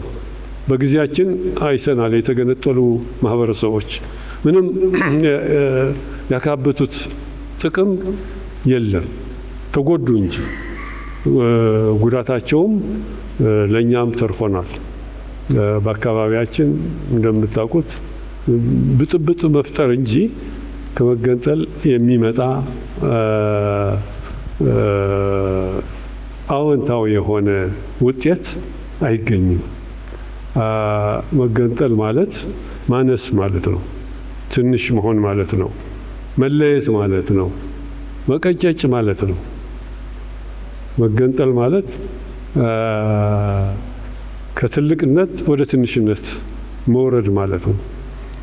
ለመገንጠል የሚኮረኮሩ ጉዳዮች ካሉ ሳትገነጠል እነዛ የሚኮረኮሩ ጉዳዮችን በውይይት በምክክር በመግባባት መፍታት ነው እንጂ መፍትሄ ሊሆን አይችልም። ለምንም ነገር መፍትሄ ሊሆን አይችልም። የግዳስ የባሰ ፈረንጆች ዶሚኖ ኢፌክት የሚሉት አንዱ የተቋቋሙ ዶሚኖዎች አንዷ ተገፍታ ከወደቀች ቀጥሎ ላለችው ዶሚኖ ትገፋለች፣ ቀጥሎ ላለችው ደግሞ ሌላ ትገፋለች። እየገፋች ሁሉም ተያይዞ የመውደቅ ሁኔታ ነው የሚከሰተው። በሀገራችንም እንደዚሁ ነው በቅ እያለ ያለው።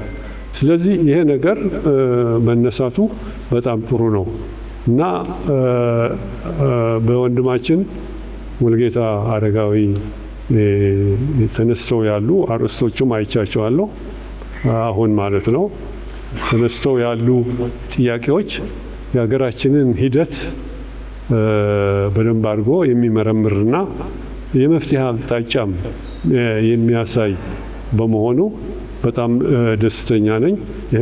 ይህን ጽሁፍ ብዙ መጨነቅ፣ ብዙ ማጥናት፣ ብዙ መመራመር የሚጠይቀው ጽሁፍ መጽሐፍ ማዘጋጀቱ በጣም ደስ ይለኛል። አመሰግናለሁ።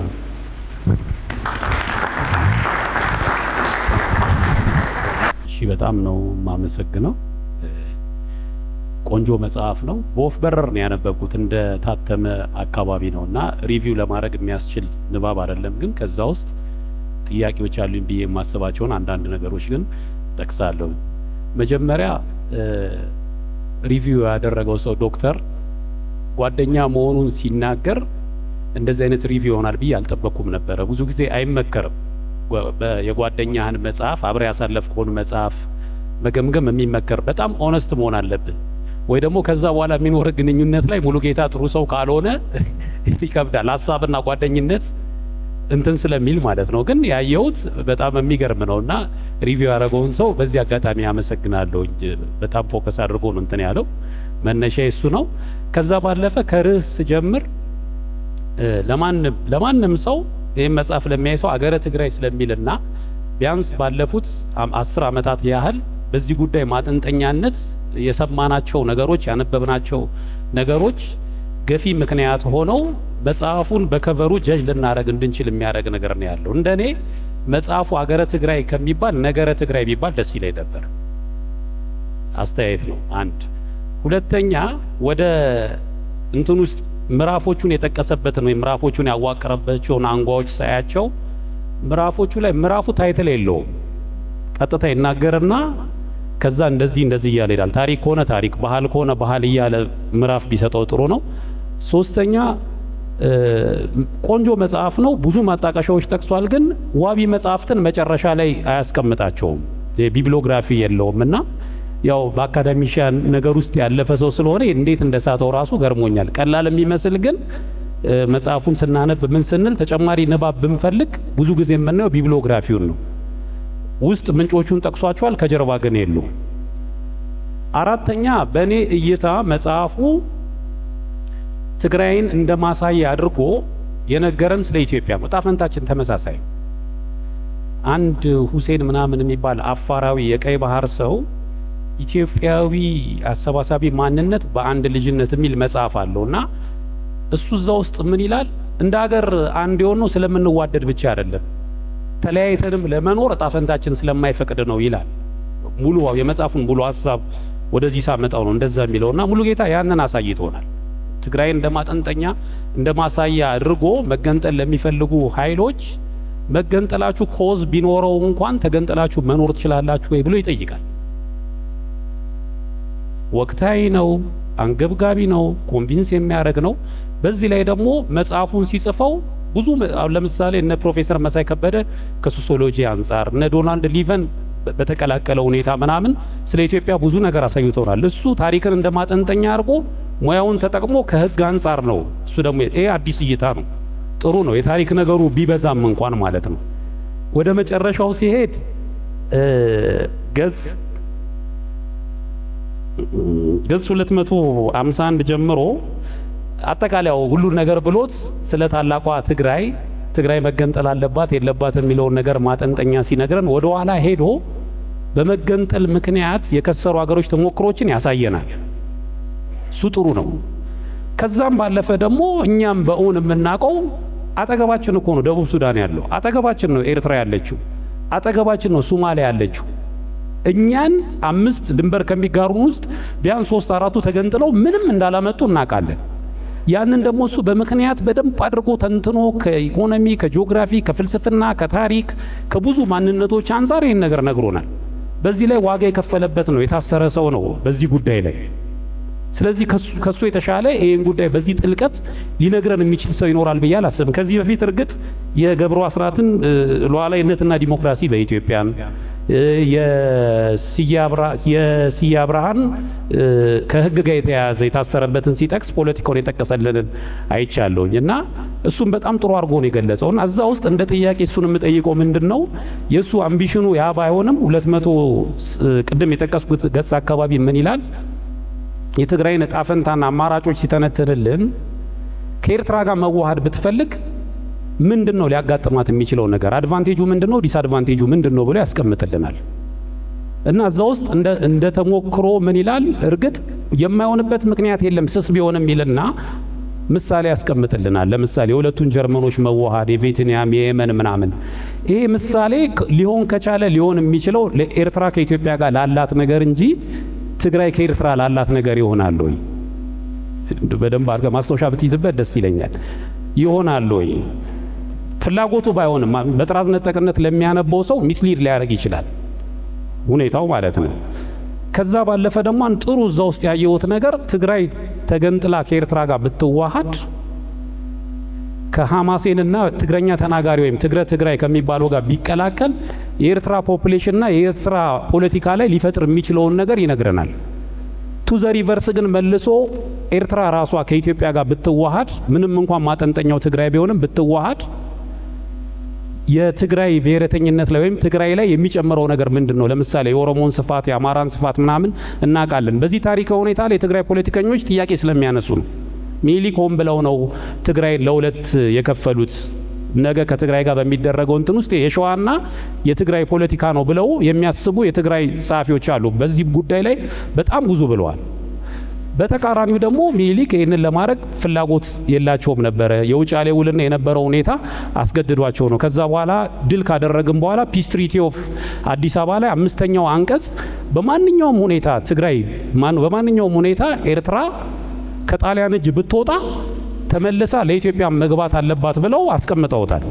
ፒስ ትሪቲ ኦፍ ፒስ ትሪቲ የፓሪሱ ስምምነት ላይ እና አክሊሉ ሀብተወልድ እሱን ጠቅሰው ነው ኤርትራን ወደ ኢትዮጵያ የመለሱትና። አመሰግናለሁ። አማሃ ነው የምባለው። መጽሐፉ እንደወጣና መጽሐፉ የጻፈው ሙሉጌታ መሆኑን እንዳወቅ በአንድ በኩል የጓደኛውን ያህል ባይሆንም ሙሉጌታን እኔም ቀደም ብዬ አውቀዋለሁ። ማወቅ በስም የት እንደሚሰራ ምናምን ብቻ ሳይሆን አስተሳሰቦቹን ቀደም ካለ ጊዜ ጀምሮ አውቀዋለሁ እና ርዕሱን መጽሐፉን ሳይ ብዙዎቹ የገጠማቸውን ያህል ችግር አልገጠመኝም። አገረ ትግራይ የሚል ርዕስ ይዞ የወጣ መጽሐፍ ሙሉጌታ መጽሐፉን ሳቅ ሙሉጌታ የትግራይን መገንጠል ያቀነቀነበት ነው ብዬ አልጠረጠርኩም እውነት ለመናገር። ምክንያቱም ቅድም እንዳልኩት ከዛም በፊት በደንብ አቋሞቹን ስለማውቃቸው ማለት ነው። እኔ ጠበቃ ነበርኩኝ፣ አሁንም ጠበቃ ነኝ በተወሰነ ደረጃ። በተለይ በአስተሳሰባቸው የሚከሰሱ ሰዎችን የታወቁ ተመስገን ደሳለኝ ሲከሰሱ የእነሱ ጠበቃ ነበርኩኝ፣ የእሱ ጠበቃ ነበርኩኝና ፍሪደም ኦፍ ኤክስፕሬሽን ነው እንግዲህ ዋና ማጠንጠኛው የነበረው ክሱ። የእሱ ጠበቃ ሆኜ ሳገለግል መከላከያ ማስረጃ ማቅረብ እንዳለብኝ በፍርድ ቤት ሲነገረኝ ቀጥታ አፕሮች ያደረኩት ሙሉጌታን ነው። ሪጋርድለስ ኦፍ ያው እንግዲህ የሚታሰብ ነገር አለ፣ ትግራዋይ የሆነ ሁሉ ህወሓት ነው እንዲህ የሚባል ነገር አለ። እሱ እኔን ጥያቄ ሆነው አልቀረበብኝም። የመርህ ሰው መሆኑን ስለማቅ ቀጥታ እሱ ፍርድ ቤት ቀርቦ ስለ ፍሪደም ኦፍ ኤክስፕሬሽን ማብራሪያ እንዲሰጥልኝ ነበረ የጠየኩት። በዛ ደረጃ አቋሙን አውቀዋለሁ ለማለት ነው። እና መጽሐፉም ሲጻፍ ርዕሱ ብዥታ አልፈጠረብኝም። ነገር ግን መጽሐፉ እንደወጣ ወዲያው ነው ገበያ ላይ ያልነበረው። 4 ኪሎ ሄድኩ፣ ፒያሳ ሄድኩ፣ አጣው። ቀጥታ ደውዬለት ቤቱ ሄጄ ነው መጽሐፉን የተቀበልኩት እና ለማንበብ የሞከርኩት። በጣም ኮንግራቹሌሽን፣ በጣም ትክክል፣ እውነት በጣም ትልቅ አክብሮት አለኝ። በተደጋጋሚ ያው የህግ ባለሙያ ነው፣ የፍልስፍና ነው እየሰጠን ያለው የእውቀት ምንጮች በጣም ልናከብረው የሚገባ ነው። መጽሐፉን እኔም አንብቤዋለሁ። እኔ ሴንስ ግን ማንበብ ብዙ አይነት ነው። መጽሐፉ የተጻፈበት የአጻጻፍ ስታይሉ፣ ጥልቀቱ፣ የታሪኩ በሚጠይቀው ያህል ብቃት አንብቤዋለሁ ለማለት ይቸገራለሁ። ግን ተወጥቼዋለሁ፣ አንብቤዋለሁ። አሁን የኔ ጥያቄ ከመጽሐፉ ጋር ይያያዛል። በእርግጥ አገረ ትግራይን መሰረት የሚያደርግ እስከሆነ ድረስ ይያያዛል። ግን እንደ ምናልባት አንዳንዶች መጽሐፍን ላይ ተንተርሰው ጥያቄ እንደሚያነሱት እንደው አጻጻፉን ምናምን እያልኩ ለማንሳት አይደለም። ትልቅ ጥያቄ የጫረብኝ ምንድነው፣ መጽሐፍ ነው የተጻፈው። ትግራይ የኢትዮጵያ አካል ነበረች፣ የኢትዮጵያ አካል መሆን አለባት፣ ከኢትዮጵያ መነጠል አለባት የሚለው አስተሳሰብ ትክክል አይደለም በሚል መጽሐፍ ነው የተጻፈው። መጽሐፍ አይ ቲንክ ሙሉጌታም 2 ዓመት ፈጀብኝ ያልክ ይመስለኛል። ምን ያህል አድካሚ እንደሆነ ያሳያል። እና እዚህ ጋር ትልቅ ጥያቄ የተነሳብኝ ይሄ ትግራይ ከኢትዮጵያ መነጠል አለባት የሚለው አስተሳሰብ ምን ያህል መሬት የረገጠ ነው? ምን ያህል ጠንካራ ነው? በመጽሐፍ ደረጃ ዲፌንድ ለማድረግ የሚያበቃ ስትሬንግዝ አለው ወይ? የኔ ኦብዘርቬሽን አንተም እንደጠቀስከው ከህወሓት በፊት የነበረው ድርጅት ማኒፌስቶ ላይ የተወሰኑ አባላት ነጻነት የሚል ነገር አነሱ። እሱም ወዲያው ተሸነፈ። ከዛም በኋላ ህወሓት አከራካሪ ነው። ያው አንዳንዱ ብሔረተኛ ነው ይላሉ፣ አንዳንዱ ኢትዮጵያኒስት ሆኖ ነው የቀጠለው ይላሉ። በዛ ውዥንብር ውስጥ እያለን የትግራይ ጦርነት ተነሳ። ከጦርነቱ ጋር ተያይዞ ደግሞ ይሄ ሀሳብ እንደገና ተነሳ። ትግራይ ከዚህ በኋላ ከኢትዮጵያ አካል መሆን የለባትም የሚለው እዚህ ጋር የሚታየን ደግሞ በአብዛኛው ከስሜት የሚነሱ ሀሳቦች ናቸው። በእርግጥ በፓርቲ ደረጃም የሚያቀነቅኑ አሉ ይሄን ሀሳብ። ስቲል ግን ጥያቄ አለኝ። ምን ያህል ምክንያቱም ማተር ያደርጋል ሌቭል ኦፍ ስትሬንግዝ የዚህ ጥያቄ ሌቭል ኦፍ ዴፕስ የኤንጌጅመንት ሌቭሉንም ይወስነዋል። ምናልባት ሪሊ ሲሪየስ ነው፣ አሳሳቢ ነው፣ የዚህ የትግራይ ከኢትዮጵያ የመነጠል አለባት የሚለው ጥያቄ መሬት የረገጠ ነው፣ ስር የሰደደ ነው ምንል ከሆነ ያንን መጠን መረዳት ከመጽሐፍ ባለፈም ኢንጌጅ ማድረግ ሊጠይቅ ስለሚችል እሱ ላይ እንደው ትንሽ ሪፍሌክት ብታደርግ ለማለት ነው። አመሰግናለሁ። እሺ፣ አመሰግናለሁ ጋሽ ሙልጌታ አረጋዊ ይህን መጽሐፍ ስላዘጋጀልን በጣም ነው ማመሰግነው። ለብዙ ነገር ለውይይት መነሻ የሚሆን ብዙ ሀሳቦች በመጽሐፉ ላይ አሉ። እኔ አስተያየት ነው የምሰጠው በመጽሐፉ ላይ ቢስተካከሉ የምላቸው። በመጽሐፉ ላይ ገጽ 41 ላይ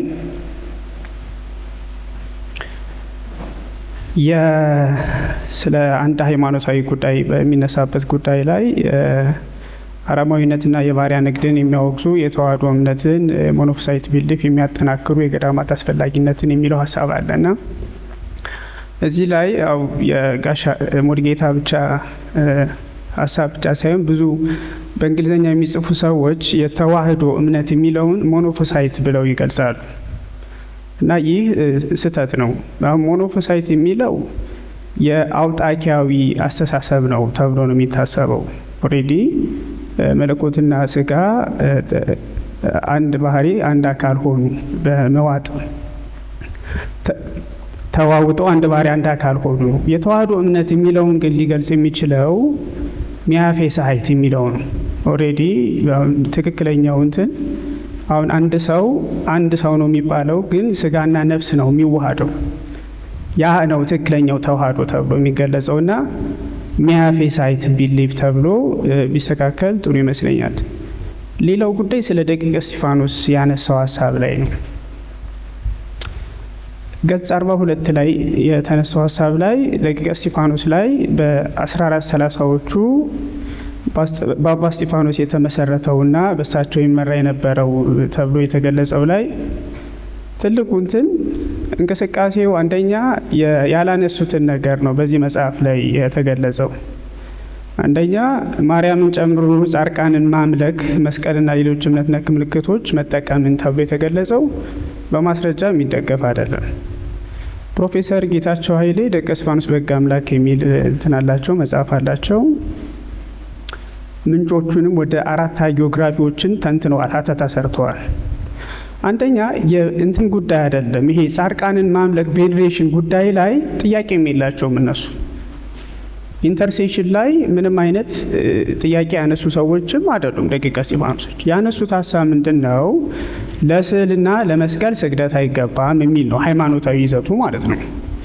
ስለዚህ ምንድነው መስቀልን ላይ ጥያቄ አንስተዋል። ትክክል ነው፣ በዚህ መጽሐፍ ተገልጿል። ሌሎች ምልክቶች ተብሎ የተገለጸውም ብዙም በማስረጃ የሚደገፍም አይደለም። ጻድቃንን ማምለክ ቬኔሬሽን ተብሎ የተገለጸውም በፍጹም በማስረጃ የሚደገፍ ሀሳብም አይደለም እና ይሄ ትልቅ ስህተት ነው። ከሴቶች እኩልነት ጋም ያነሱት ጥያቄ አለ ተብሎም የተገለጸውም እሱ በጣም ትልቅ ስህተት ነው። ብዙዎቹ ምንድነው ትልቁ ስህተት የሚመጣው ከምንጩ ነው። ከእንትኑን ሳየው ሪፈረንሱን ሳየው ሪፈረንሱ ነው ትልቁ ችግር ይመስለኛል። ከማርቲን ሉተር በፊት ኢትዮጵያ ውስጥ የሪፎርሜሽን እንቅስቃሴ ነበር ለማለት የደቂቀ እስጢፋኖስን ሀሳብ ያነሱትና ከዘመናዊነት ከዛ በኋላ ፈጽሞ ለጥጠው የማይገናኝ በታሪክ እንትን የማይደገፍ ሀሳብን ይዘው ስንት ስለሚሉት ከዘመናዊነት ጋር ከምን ጋር የማይገናኝ ነገር ሁሉ ሊተነትኑት ይሞክራሉ እና ይሄም ጉዳይ እኔ ትክክል ነው ብዬ እንትን አይደለም፣ እንዳስተያየት ሀሳብ ለመስጠት ነው። ሌላው ገጽ 33 ላይ ክብረ ነገስትን ቅዱስ እንደ ሳክሪድ መጽሐፍ ተደርጎ እንደሚቆጠር ተደርጎ የቀረበበት ሀሳብ አለ። ይሄ በፍጹም እንደ ቅዱስ ተደርጎ ፈጽሞ አይታሰብም። ይታወቃል። አሁን በኢትዮጵያ ኦርቶዶክስ ተዋሕዶ ቤተክርስቲያን ቅዱስ የሚባሉ መጽሐፍት አዋልድ እንኳን የሚባሉትን ከመጽሐፍ ቅዱስ ውጭ የሚታወቁ ናቸውና የክብረ ነገሥት እንደ ቅዱስ አክሊል መጽሐፍ ተደርጎም የሚቆጠር ሀሳብ አይደለም። ይሄ እነዚህ ኮሜንቶችን ሳነሳ እኔ መጽሐፉ ላይ በጣም አሁን ያለችን ጊዜ ለመጠቀም እንጂ ስለ መጽሐፉ ጠቀሜታና እንትን አስተያየት ስጥ ብባል ጊዜን ለመጠቀም ነው እንጂ በጣም ሰፊ ነው የመጽሐፉ ጠቀሜታ። ግን ኮሜንቱን ብቻ እንትን ለማድረግ ነው። ሌላው ገጽ 121 ላይ ስለ አልነጃሽ የተነሳው ጉዳይ በጣም አከራካሪ በሆነ ጉዳይ ላይ እንደገና በቂ ማስረጃዎች በሌለው ጉዳይ ያልነጃሽን እንደሰለመ ተደርጎ የቀረበበት መንገድ ብዙም እኔ ልቀበለው አልችልም። ይህ አንደኛ አከራካሪ ጉዳይ ነው። እንደው ብያኔ ሰጥቶ የሰለመ እንደሆነ ተደርጎ የቀረበበት መንገድም ተገቢ አይደለም።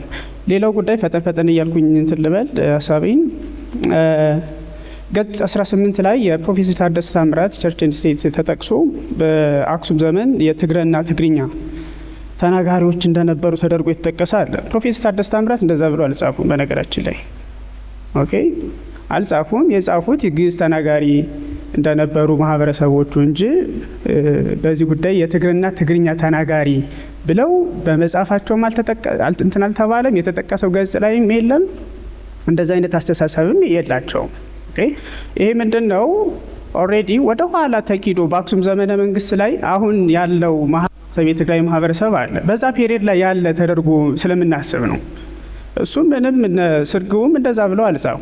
ኦኬ ሌሎች ምንጮች ካሉ መሟገት ይቻላል። ግን ሰዎቹ ያላሉትን ነገር እንትን ሌላው ክርስትና የገባበትን መንገድ የብዙ ምሁራን ችግር ነው ብዬ ነው የማስበው። ብዙ ጊዜ 4ኛው ክፍለ ዘመን ላይ ያደርጉታል የፍሬምናጦስን ታሪክ በማንሳት። እኔ ይሄም ትክክል ነው ብዬም አላምንም በግል አመለካከት። ለምንድን ነው የመጽሐፍ ቅዱሳዊው የሐዋርያት ሥራ ምዕራፍ 8 ላይ ያለውን ኢትዮጵያዊ ጃንደረባ ታሪክ ቢያንስ የማይነሳው? ከዛ በኋላ ተስፋፍቷል አልተስፋፋም ሌላ ክርክር ነው። ግን 4ኛው ክፍለ ዘመን የገባ እና ያኔ ለመጀመሪያ ጊዜ ኢትዮጵያ ውስጥ ክርስትና የተቀበልን አድርገን ማቅረባችን ተገቢ አይደለም። ገጽ 72 ላይ ስለ ቦሩ ሜዳ ጉባኤ የተነሳው ቅባት ወይም 2 ልደትን አጼ ዮሐንስ እንዳጸኑት ተደርጎ የቀረበበት መንገድ አለ። ስህተት ነው ወይ? የቅባት ማለት 2 ልደት ማለትም አይደለም። አጼ ዮሐንስ ያጸኑት ተዋህዶ የሚለውን ነው። ስለዚህ ይሄንን እንደ እንትን ነው የቆጠርኩት፣ እንደው የጽሁፍ ስህተት አድርጌ በቅንነት ታይቼዋለሁ። ግን በፍጹም አጼ ዮሐንስ የቅባት እምነትን አላጸኑ በቦሩ ሜዳ ጉባኤ ላይ።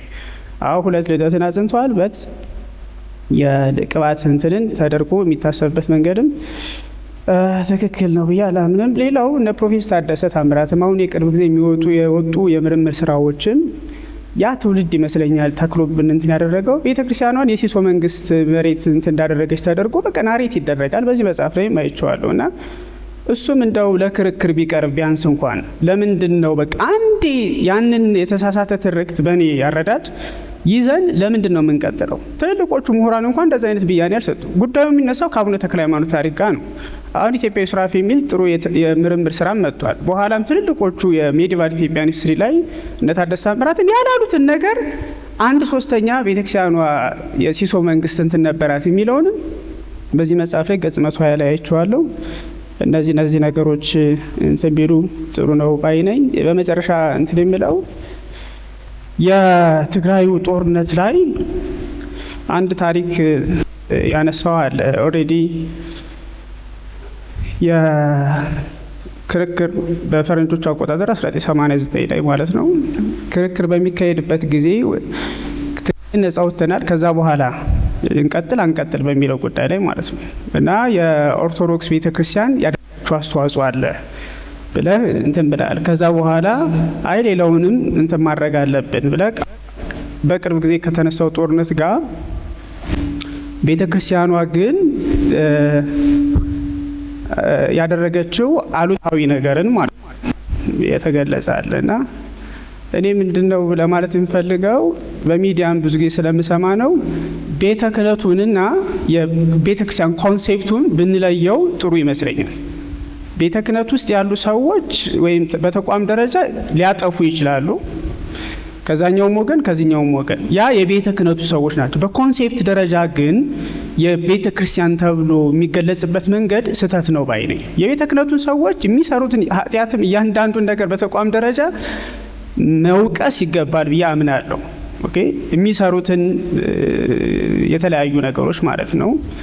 አመሰግናለሁ። እንትኑ ያው ታሪክን እና አንዳንድ መሰረታዊ ነገሮችን የታሪካችንን ፌርማታዎች የዳሰሰ እና የጸሐፊውን ደግሞ የድምዳሜ ሀሳብ ያስቀመጠ መጽሐፍ ነው። አንድ እንደ ክፍተት ያየሁት ነገር ብዬ የማስበው ምንድነው በእነዚህ የሀገራችን የውስጥ ቀውሶች ውስጥ በጽድት እና ጥርት ብሎ ያልተቀመጠው የመሪዎች ሚና ነው እና አብዛኛው ችግሮቻችን የሚመነጩት ከአመራር ሰዎቻችን ችግር ነው። እንዴት ነው ብዙ መሪዎች በተለያየ ጊዜ በተለይ ደግሞ በዚህ በሰሜኑ ኢትዮጵያ ችግሮቻችን ላይ የሚወስዷቸው እርምጃዎች፣ የሚናገሯቸው ንግግሮች እና የሚወስኗቸው ውሳኔዎች ለችግሩ ብዙ መፍትሄ ብዙ ድርሻ ያለው ነገር ያበረከቱ ይመስለኛል። ለምሳሌ ከትግራይ ጋር በተያያዘ ኮሎኔል መንግስቱ የጠመኔ ኢኮኖሚ ብለው ያስቀመጡት ነገር ምን ያህል የትግራይን ሕዝብ ስነ ልቦና በወቅቱ እንደጎዳው እናስታውሳለን። አሁንም ባለፈው የትግራይ ጦርነት ጊዜ ህገ መንግስቱን ተጠቅማችሁ ለምን አትሄዱም የሚሉ ከፖለቲካ መሪዎች የወጡ ቃላት ነበሩ። በጣም በሚጎዳ መልኩ ነው የወጡት። ምክንያቱም ምንም እንኳን ማንም ህዝብ ያ ህገ መንግስታዊ መብት ቢኖረው ችግር የተፈጠረው ከፖለቲከኞቹ አካባቢ ነው እና ህዝቡን ግን ሂድ ከፈለክ መባል የሌለበት ግድፈት ነው እዛ ጋር የተፈጸመው። ላይክዋይዝ ደግሞ በህወሓት አመራሮች በኩልም እንዲህ አይነት ተመሳሳይ ነገሮች ይሰነዘራሉ እና እነዚህ ነገሮች ህዝቡ ላይ ወርደው የሚጥሉት ጠባሳ አለ እና እነዚህ ነገሮች አድሬስ ቢደረጉ መጽሐፍ ውስጥ ጥሩ ነበር ብዬ አስባለሁ። ምክንያቱም ትርክት ሆነው ይቀራሉ። ኮሎኔል መንግስቱ ሲናገሩት ቀላል ነገር ሊሆን ይችላል፣ ወይም የአመራር ብቃታቸው የእውቀት ብቃታቸው እዛ ላይ ቆሞ ሊሆን ይችላል። ግን ወደ ህዝብ ሲወርድ ግን ብዙ ችግር አለው።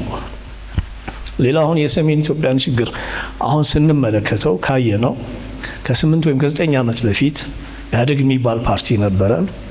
ያ ፓርቲ ክራክ አደረገ። ፓርቲው ክራክ ሲያደርግ ችግሮቹን በፊት በግምገማ በምናምን ይፈታ ነበር። አሁን መፍታት አልቻለም። ፓርቲው ሲዋጋ ሲጣላ ውጊያውን የተወጣ ነው እኛ ህዝቦቿ ነው እና መጽሐፉ እነዚህ ነገሮች አድሬስ አላደረገም እና እነዚህ ሁሌ ከእያንዳንዱ ክራይሲስ ጀርባ መሰረታዊ ችግሩ የሊደርሽፕ ችግር ነው።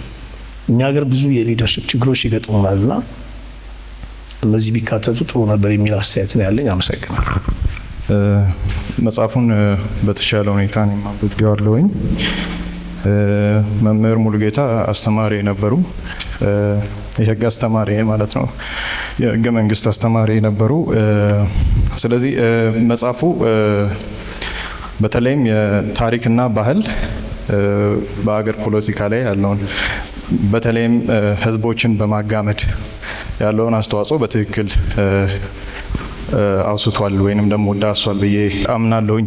ግን አንዳንድ ሀሳቦች አሉኝ። በተለይ የራስን እድል በራስ በመወሰንና ጋር በተያያዘ ያሉኝ ሀሳቦች አሉ።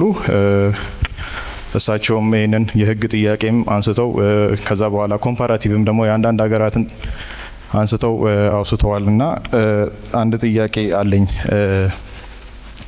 ለምሳሌ እሳቸውም በታሪክ እንደሚያሳዩት እና ደግሞ ሀጌ ሪሊክን ጠቅሰው ምታታዊ ሙጫ ወይንም ደግሞ ምታታዊ መስህብ ብለው እንዳሉት ብዙ እድል ትግራይ በታሪክ ትግራዋይ ወይንም ደግሞ ተጋሮች ብዙ የመገንጠል ወይንም ደግሞ ራስ ገዝ ሆነው የመምጣት ራሳቸውን ሀገር አድርገው የመውጣት እድል እያላቸው ሳይሆኑ ቀርተዋል። ይህንንም ደግሞ ምታታዊ ሙጫ ብሎ ሀገር ሊግ ገልጾታል እና ምንድነው ብለውም ይዳሳሉ።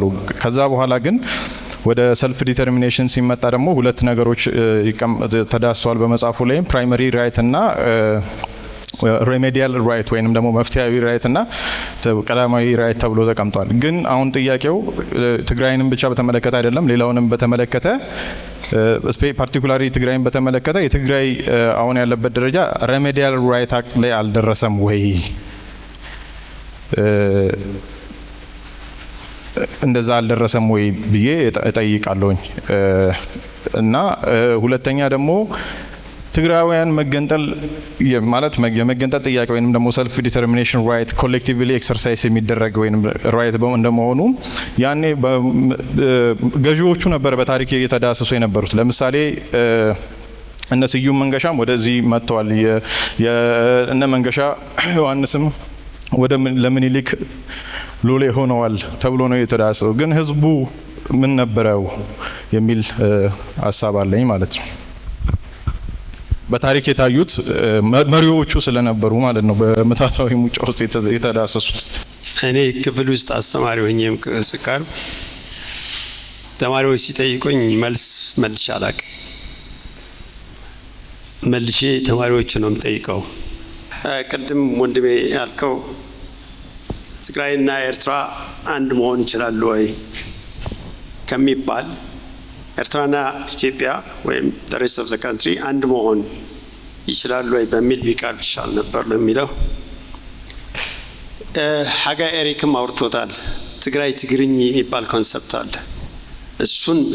እሱ ሀገረ ትግራይ የሚያቀነቅኑ ሰዎች ያነሱታል እንደ አንድ ፖሲቢሊቲ ስለሚወሰድ ነው ኤርትራና ትግራይን በሚል ማስቀመጥ የፈለግኩት።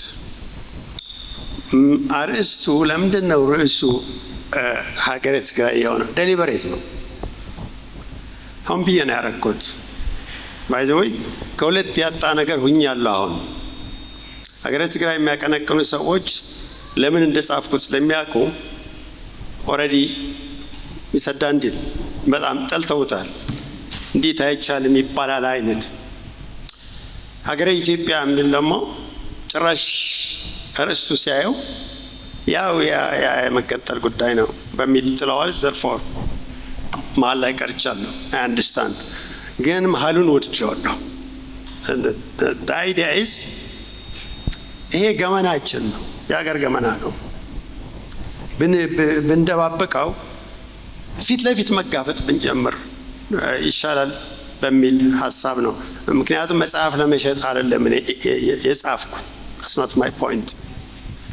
የሚያነበው ሰው ደፍሮ የሚያነበው ሰው ግን ማተር ያረጋል ነው። ማተር የሚያረጋው የሚያነበው ነው። የሚያነበው ሰው ደግሞ አርስቱን ብቻ አይቶ አይመለስም። ስለዚህ እንደዚህ ለውይይት ሲቀርብ ደግሞ በጊዜ እየሰፋ ይሄዳል። ስለዚህ አርስቱ ኢሬሌቫንት ይሆናል በሚል የተጻፈ ነው። ሌላው ሀገረ ትግራይ ጠንካራ ጥያቄ ነው ወይ ብሎ አማሃ አቀረበው። ጠንካራ ጥያቄ ማለት ምንድን ነው? ቲፒኤልኤፎች ልክ አማሃ እንዳልከው 68 ላይ ማኒፌስቶ ሲያወጡ ዶክተር አረጋዊ አሁን ሄደ እንጂ ሲያወጡ አሁን የደረሱበት ደረጃ ላይ ይደርሳሉ ተብሎ አልታሰበም በሰዓቱ። አክቹአሊ እነሱም ራሳቸው በ8ኛ ወር ነበር የጣሉት ያ ምንድነው ማኒፌስቶ። ሀሳቡ ግን ይሄው እስከዛሬ ድረስ አለ። እስከዛሬ ድረስ አለ ብቻ ሳይሆን የጠየቀው ኮስት ምን እንደሆነ ሁላችን የምናውቀው ነው። ሀሳብ ትግራይ ውስጥ ትግራይን ለማስገንጠል ሀገረ ትግራይ በሚል የተደራጁ ድርጅቶች አሉ፣ የፖለቲካ ድርጅቶች አሉ። እነሱ ደግሞ ወጣቶች ናቸው። እነዚህ ወጣቶች የነገ ኢትዮጵያ ናቸው ወይም የነገ ትግራይ ናቸው። እነሱ ጋር ከሰፈረ ሀሳቡ ሲሪየስ ነው ማለት ነው። አትሊስት እኔ የገባኝ እንደዛ ነው። እና እኔ እነሱ ነው ባይዘው አድሬስ ማድረግ ፈልገው ወጣቶቹን ነው። እኛ ኦልሬዲ በዛ ሴንሱ ያ ጠንካራ ጥያቄ ነው ብዬ ነው ማስበው። ባይዘወይ ቅድም እንደተባለው ታዴም እንዳለው ሀገረ ትግራይ ተባለ እንጂ ሀገረ ኦሮሚያ፣ ሀገረ አማራ፣ ሀገረ ሲዳማ በሚል ብታስቀምጡት እኔ ለዚህ የቀረብኩ ስለሆንኩና በጣም ጎልቶ እየታየ ያለው ደግሞ ትግራይ ውስጥ ስለሆነ ነው ሀገረ ትግራይ ተብሎ የቀረበው እንጂ በዚህ የህገ መንግስት ከተጓዘን 80 ቋንቋዎች አሉ ቢያንስ ኢትዮጵያ ውስጥ 80 ሀገራት ይኖሩናል። ሎጂኩ እንደዛ። ሌላው ስለ ሊደርሺፕ አላወራህም የተባለው ስለ ሊደርሺፕ አውርቻለሁ። አክቹአሊ ሴክሽን አለው፣ አንድ ሴክሽን አለው ስለ እስላም አመራር። ሲሪየስ ፕሮብሌም ነው አመራር ብዬ ትግራይ ልትገነጠል ከማትችልባቸው ምክንያቶች አንዱ የሊደርሺፕ ችግር አለባት የሚል ላይ እሱን ሌላ ፕሮፌሰር ታምራት ምናልባት እኔ ያነበብኩትና አንተ ያነበብከው ላይ ሊሆን ይችላል። እኔ ያነበብኩት ላይ ፕሮፌሰር ባይዘው እኔም ራሴ ሰርፕራይዝ ሆኛለሁ። ፕሮፌሰር ታምራት አክሱም ውስጥ የነበሩ ሰዎች ትግርኛ ይናገሩ ነበር ብለው ጽፈዋል ስልህ እኔ ያነበብኩት እሱን ልሰጥህ እችላለሁ። ምክንያቱም የተለያየ ኤዲሽኖች የተለያየ ወሬ አውርተው ከሆኑ አላቅም። እኔ ጋር ያለው ቴክስት ግን ልሰጥህ እችላለሁ። ሶፍት ኮፒ ነው፣ በስልክ ላስተላልፍልህ እችላለሁ። ሰው ብለዋል። እሱን ነው እኔ ያነበብኩት። ከዚህ ውጪ ህግና መገንጠል፣ ህዝብና መገንጠል ኤርሚያስ ያቀረብከው የኢትዮጵያ ህዝብ ምን እንደሚፈልግ ተጠይቆ ያውቃል ብዬ አላስብም። አንድም ቀን ህዝቡ ምንድን ነው የሚያስበው? ሌላ ቀርቶ ፖል እንኳን አይሰራም ኢትዮጵያ ውስጥ። ግን ሁሉም የፖለቲካ ድርጅቶች የህዝብ ኢንትረስት ሪፕሬዘንት እናደርጋለን ብለው ነው የሚቀርቡት እና የኢትዮጵያ ህዝብ እኔ የመገንጠል ጥያቄ አንስቶ የሚያውቅ አይመስለኝም። ምክንያቱም ጥያቄ ሲያነሳ ህዝብን ያላቅ እኔ የራሴ ኦፒኒየን ይኖረኛል። ሁላችን እያንዳንዳችን የራሳችን ጥያቄና የራሳችን አስተያየት አለን እንጂ እኔ ህዝብ ጠየቀ ምለው ህዝብ ነፃ ሆኖ የሚፈልገውን የሚናገርበት ኦፖርቹኒቲ ሲኖር ብቻ ነው። ከዛ ውጭ ግን ወሬያችን የሚሆነው ግምት ነው የሚሆነው። ትግራይ እየታየ ያለው ይሄው ነው። የትግራይ ህዝብ መገንጠል ይፈልጋል የሚል አለ። የለም፣ የትግራይ ህዝብ መገንጠል አይፈልግም። አሁን ማን ነው ልክ? ይህ ጥያቄ መመለስ ያለበት ለምሳሌ ሪፈረንደም ተሰርቶ ቢሆን የሆነ ሰው ፍላጎትን ኤክስፕሬስ የሚያደርግበት በነፃነት ማለት ነው፣ መንግስት የሚቆጣጠረው አይነት ምርጫ ወይም ሪፈረንደም ሳይሆን ልክ ኦነስት የሆነ ህዝቡ የራሱን ኢንትረስት ኤክስፕሬስ የሚያደርግበት አጋጣሚ ኖሮት ቢሆን የህዝቡ ፍላጎት በትክክል እናቅ ነበረ። አዘርዋይስ እኔ እስካሁን የኢትዮጵያ ታሪክ እንደገባኝ የመሪዎቹ ታሪክ ነው። የመሪዎቹ ለምሳሌ ትግራይ ራሱን ያስተዳድር ነበረ ድሮ ይባላል። እዚህ መጽሐፍም አውርቻለሁ። የትግራይ ህዝብ ራሱን ያስተዳደረበት ጊዜ ኖሮ አያውቅም። የትግራይ ህዝብ ብቻ አይደለም፣ የኢትዮጵያ ህዝብ ራሱን አስተዳድሮ አያውቅም። የየትኛውም ብሔር ራሴን አስተዳድራለሁ ብሎ ሊያወራ አይችልም። ምክንያቱም ራስ ማስተዳደር ማለት አንተ ራስህ በፈለግከው አይነት አስተዳደር መመራት ማለት ነው እንጂ ያንተ ልጆች ገዢዎች። አሁን የትግራይ ተወላጆች ኢህአዴግ በሚል ስም ኢትዮጵያን 27 ዓመት ገዝተዋል እና የትግራይ ህዝብ ገዝተዋል ይባል ነው። አሁን የኦሮሞ ልጆች ኢትዮጵያን እየገዙ ነው፣ ኦህዴዶች ኦኬ። አሁን ብልጽግናዎች እና የኦሮሚያ ህዝብ አገር እየገዛ ነው ማለት ነው። እንደዛ ሆኖ አያውቅም። እንደዛ ሆኖ አያውቅም ብቻ ሳይሆን እንደ ኒር ፊውቸር ይሆናልም ብዬ አላስብም። ቀደም ታዴ ዲተርሚኒዝም ከሚል አያይዞ ዲሞክራሲ የማይቻል ሊሆን ነው ወይ ያለው? አዎ እኔ ዲሞክራሲ እንደ ኔክስት 30-40 ዓመት ኢትዮጵያ ውስጥ ይፈጠራል ብዬ አላስብም። ለዚህ ነው ካልቸሩ ሬሌቫንት የሚሆነው። ባህላችን መጽሐፉ ላይ ያወራሁት ጌታና አሽከር በሚል የተዋቀረ ሶሳይቲ ኦኬ። እና አሁን ደግሞ ብሔርና ብሔረሰብ በሚል እርስ በርሳችን የምንጨፋጨፍ ከሆነ ይሄ የበላይና የበታች የዶሚኔሽን ሪሌሽንሽፕ ባለበት ሀገር እና እሱ ደግሞ ሞር ኢንትረንችድ የሆነ ሞር ፍራግሜንትድ በሆን ቁጥር ሞር ኮንፍሊክት እየበዛ ሲሄድ ከዲሞክራሲ እያራቀን ነው እንጂ የሚሄደው ወደ ዲሞክራሲ እያቀረበን እንሄዳለን። ወደ ዲሞክራሲ መቅረብ እንችል የነበረው አገር ተረጋግቶ ሰላም ተፈጥሮ ኢኮኖሚክ ዴቨሎፕመንት ላይ ፎከስ አድርገን ብንሆንና ኢኮኖሚካሊ ትንሽ ከፍ ብለን ብንሆን ኖሮ ያኔ ፕሮፐርቲ ኢንትረስት ሲመጣ የመቻቻል አቅማችን እየጨመረ ወደ ላቅ ወዳለ ሪሌሽንሽፕ እንደርስ ነበረ። አሁን ግን በዚህ በያዝነው ሆቤዣን የሆነ ሲቹዌሽን ሊፈጠር ይችላል። ጭራሽ አሁን በያዝነው ከቀጠልን ስቴቱ ራሱ ላይኖር ይችላል። ስቴቱ ራሱ ኮላፕስ ሊያደርግ ይችላል። እኔ የሚታየኝ ይሄ ነው። ኦኬ ሶ በዚህ አንግል ስናየው ለምንድነው እንደዚህ ሆነ ነው ዋይ የሚለው ጥያቄ ሁሌ የሚበጣብጠኝ ጥያቄ ነው። እስካሁን ያገኘሁት መልስ ይሄ መጽሐፍ ለመጻፍ ባደረኩት ጥረት ያገኘሁት መልስ ታሪካችን ላይ ነው ያለው መልሱ ብዬ ነው የማስበው። ታሪካችን እግዚአብሔርንና መንግስትን አንድ ያደረገ ታሪክ ነው ያለው እስከዛሬ ድረስ። ክብረ ነገስት የሰራው ታምር እሱ ነው። ሊወገዝ ይችላል፣ ሊደነቅ ይችላል። ክብረ ነገስት በጣም በጣም በጣም የሚገርም ታሪክ ነው የሰራው ኢትዮጵያ በኢትዮጵያ ታሪክ ውስጥ ሃይማኖትንና እግዚአብሔርንና ሃይማኖትን አንድ ካረጋችሁት እና ህዝብ አማኝ ከሆነ ህዝብ መንግስትን አይጠይቅም ማለት ነው። ምክንያቱም መንግስትን መጠየቅ እግዚአብሔርን መጠየቅ ማለት ነው። ፍትሐ ሀገር በሚል ያስቀመጥኩት መጨረሻ መንግስትና እግዚአብሔርን መለየት ካልቻል ወደ ዲሞክራሲ መሄድ ብሎ ነገር የለም ነው በኔ አመለካከት። ምክንያቱም ዲሞክራሲ ማለት ህዝብ መንግስቱን የሚጠይቅበት፣ ህዝብ መንግስቱን ከፈለገ የሚቀይርበት። እኛ እዛ አይደለንም ያለነው። አንጠይቅም፣ መንግስትን እንኳን አንጠይቅም። የኢትዮጵያ ህዝብ አይጠይቅም። እንኳን የኢትዮጵያ ህዝብ እኛ የተማርን ሰዎች መች እንጠይቃለን? መንግስት ያለውን እያደረገ ነው የሚኖረው። እዚህ ሀገር ምን ጥያቄ ይቀርባል? እዚህ ሀገር ገና ነን። the last 60-70 years in the language of democracy አውርተናል። ግን ዴሞክራሲ to begin with ገብቶናል ወይ ምን እንደሆነ ሪሌሽንሺፓችን ምንድን ነው? የግል ህይወታችን እንኳን ቤት ውስጥ በአባትና በልጅ በባልና በሚስት መካከል ያለው ሪሌሽንሺፕ እንዴት ነው?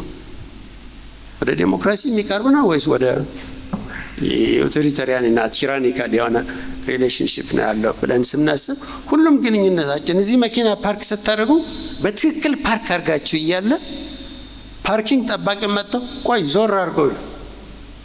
ይሄ የፓወር ይሄ የፓወር ሪሌሽንሺፓችን በጣም የሚደንቅ ነው።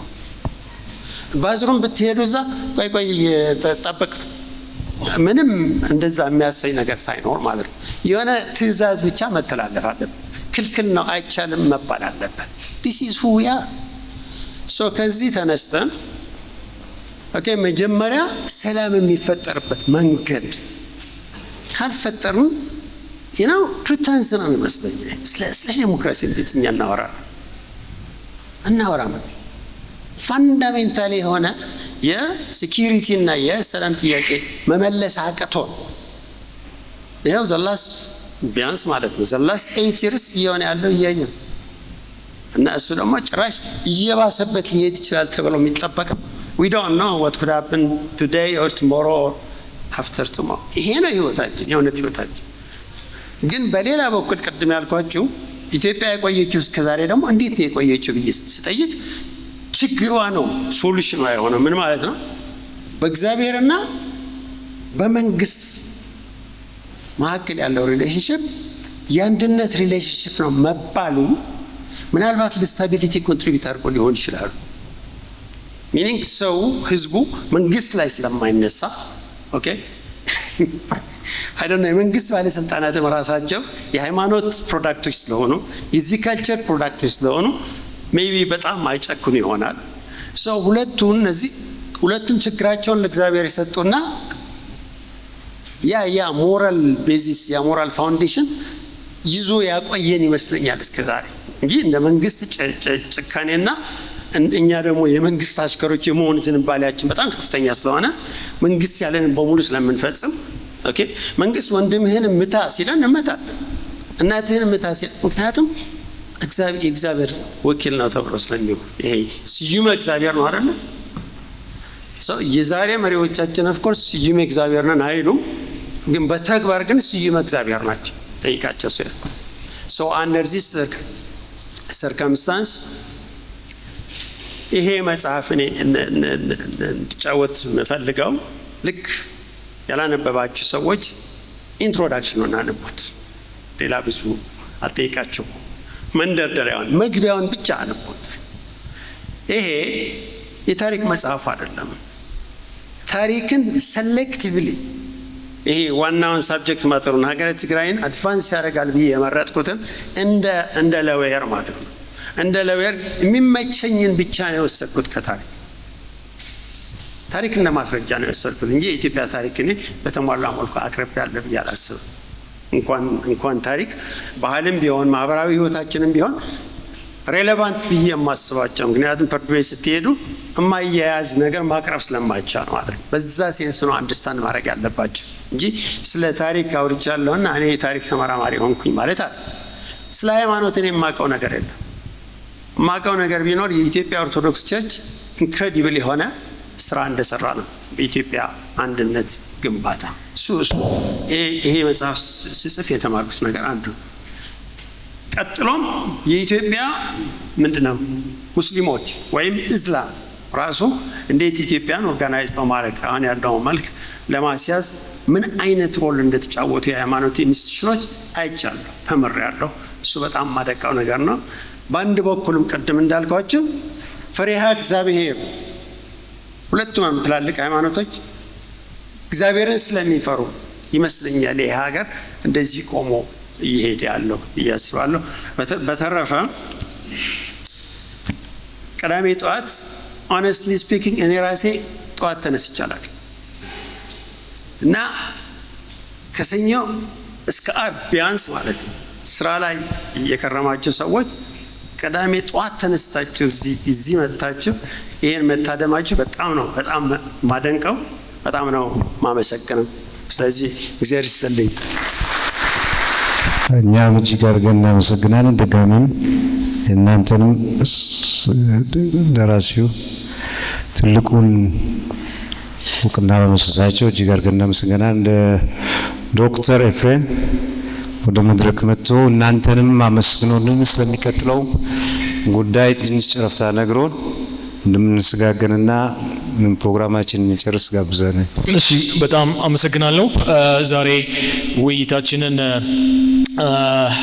የመራልንን ጸሐፊ ተውኔት ንጉሱን በጣም አመሰግናለሁ። አቅራቢዎቹንም በጣም አመሰግናለሁ። ዶክተር ታደሰም አይ ቲንክ ጊዜ በደንብ ወስዶ በደንብ አይ ቲንክ ጥሩ ለውይይት የሚሆኑ ሀሳቦች አዘጋጅቶ ይዞልን ስለመጣ እሱንም በጣም አመሰግናለሁ። ደራሲውንም ሉጌታም እዚህም ተገኝቶ ሀሳቡን ስላካፈለን እሱም የተቸገረባቸው ቻሌንጅ የሆነባቸው ነገሮች ማቅረቡ ማየታችንም አይ ቲንክ ትልቅ ነገር ነው ብዬ አስባለሁ። እናንተንም እጅግ አድርጌ አመሰግናለሁ። ሙሉጌታም ብሏል፣ እውነቱን ነው። ቅዳሜ ጠዋት ተነስታችሁ እንዲህ አይነት አተካሮ ለመስማት መምጣታችሁ እናንተን ማድረጋችሁ ትልቅ ነገር ነው ብዬ አስባለሁ። ይሄ ያው በየወሩ የምናካሄደው ፕሮግራም ነው። ቅድም እንደገለጽኩት የሚቀጥለው ወር እንደዚሁ አይነት ተመሳሳይ ጭብጥ ያላቸው መጽሐፍት አንድ መርጠን ውይይት እናደርጋለን። የሚቀጥለው ፕሮግራም ነሐሴ 30 ነው የሚሆነው። እዚሁ አዳራሽ ነው የምናከናውነው። አይ ቲንክ ጠቃሚ ነገሮች እንዳገኛችሁበት አምናለሁ። እኔም መጽሐፉን አንብቤዋለሁ። በጣም ጥሩ ጭብጦች፣ ጥሩ ሀሳቦች አሉት። እንዲሁ እንደው ስለ ትግራይ መገንጠል ሲነሳ አንዱ ትንሽ ትዝ የሚለኝ ነገር የነፍሴር ፕሮፌሰር መስፍን ወልደ ማርያም አንድ ጊዜ ያሉት ነገር ሁሉ ጊዜ አእምሮዬ ላይ ይመጣልና እሳቸው ያሉት ምንድነው የትግራይ መገንጠል እኔ ሊሆን የሚችል ነገር አይመስለኝም። ምክንያቱም አክሱም ጽዮን ለመሳለም ስንሄድ ቪዛ እያወጣን እንትን እየተሳፈርን ልንሄድ አንችልም። ቪዛ ጠይቀን እዚህ እንትን ልንሳለም ነው ብለን ልንሄድ አንችልም ያሉት ነገር አለና እንደው ከትልልቆቹም ሀሳቦችም ባሻገር አለ አይደል እለት ከእለት ደግሞ እንደዚህ የሚያጋጥሙ ነገሮችም እነዚህ ናቸው የሚለው ነገር በትክክል ማየቱ አለ አይደል ምንድነው ልንሄድ እያሰብንበት ያለው መንገድ የሚለው ነገር አይ ቲንክ በደንብ ማየቱ የዓለም አቀፍ ተሞክሮንም ግምት ውስጥ አስገብቶ ያዘጋጀው ነገር አይ ቲንክ ትልቁም ነገር የሚያስጨብጥ ነገር ነውና ሁላችሁም እንድታነቡት ጋብዛለሁኝ። አይ ቲንክ የተወሰኑ ኮፒዎችም ይዞልን መጥቷል ሙልጌታ፣ እዛ ማግኘት ትችላላችሁ። በኋላ ምናልባት አሁን ዝግጅታችን ጨርሰናል።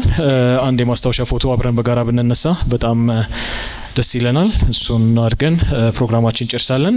ሙልጌታም እዚህ ስላለ መጽሐፍት ይፈርምላቸዋል። አመሰግናለሁ በጣም።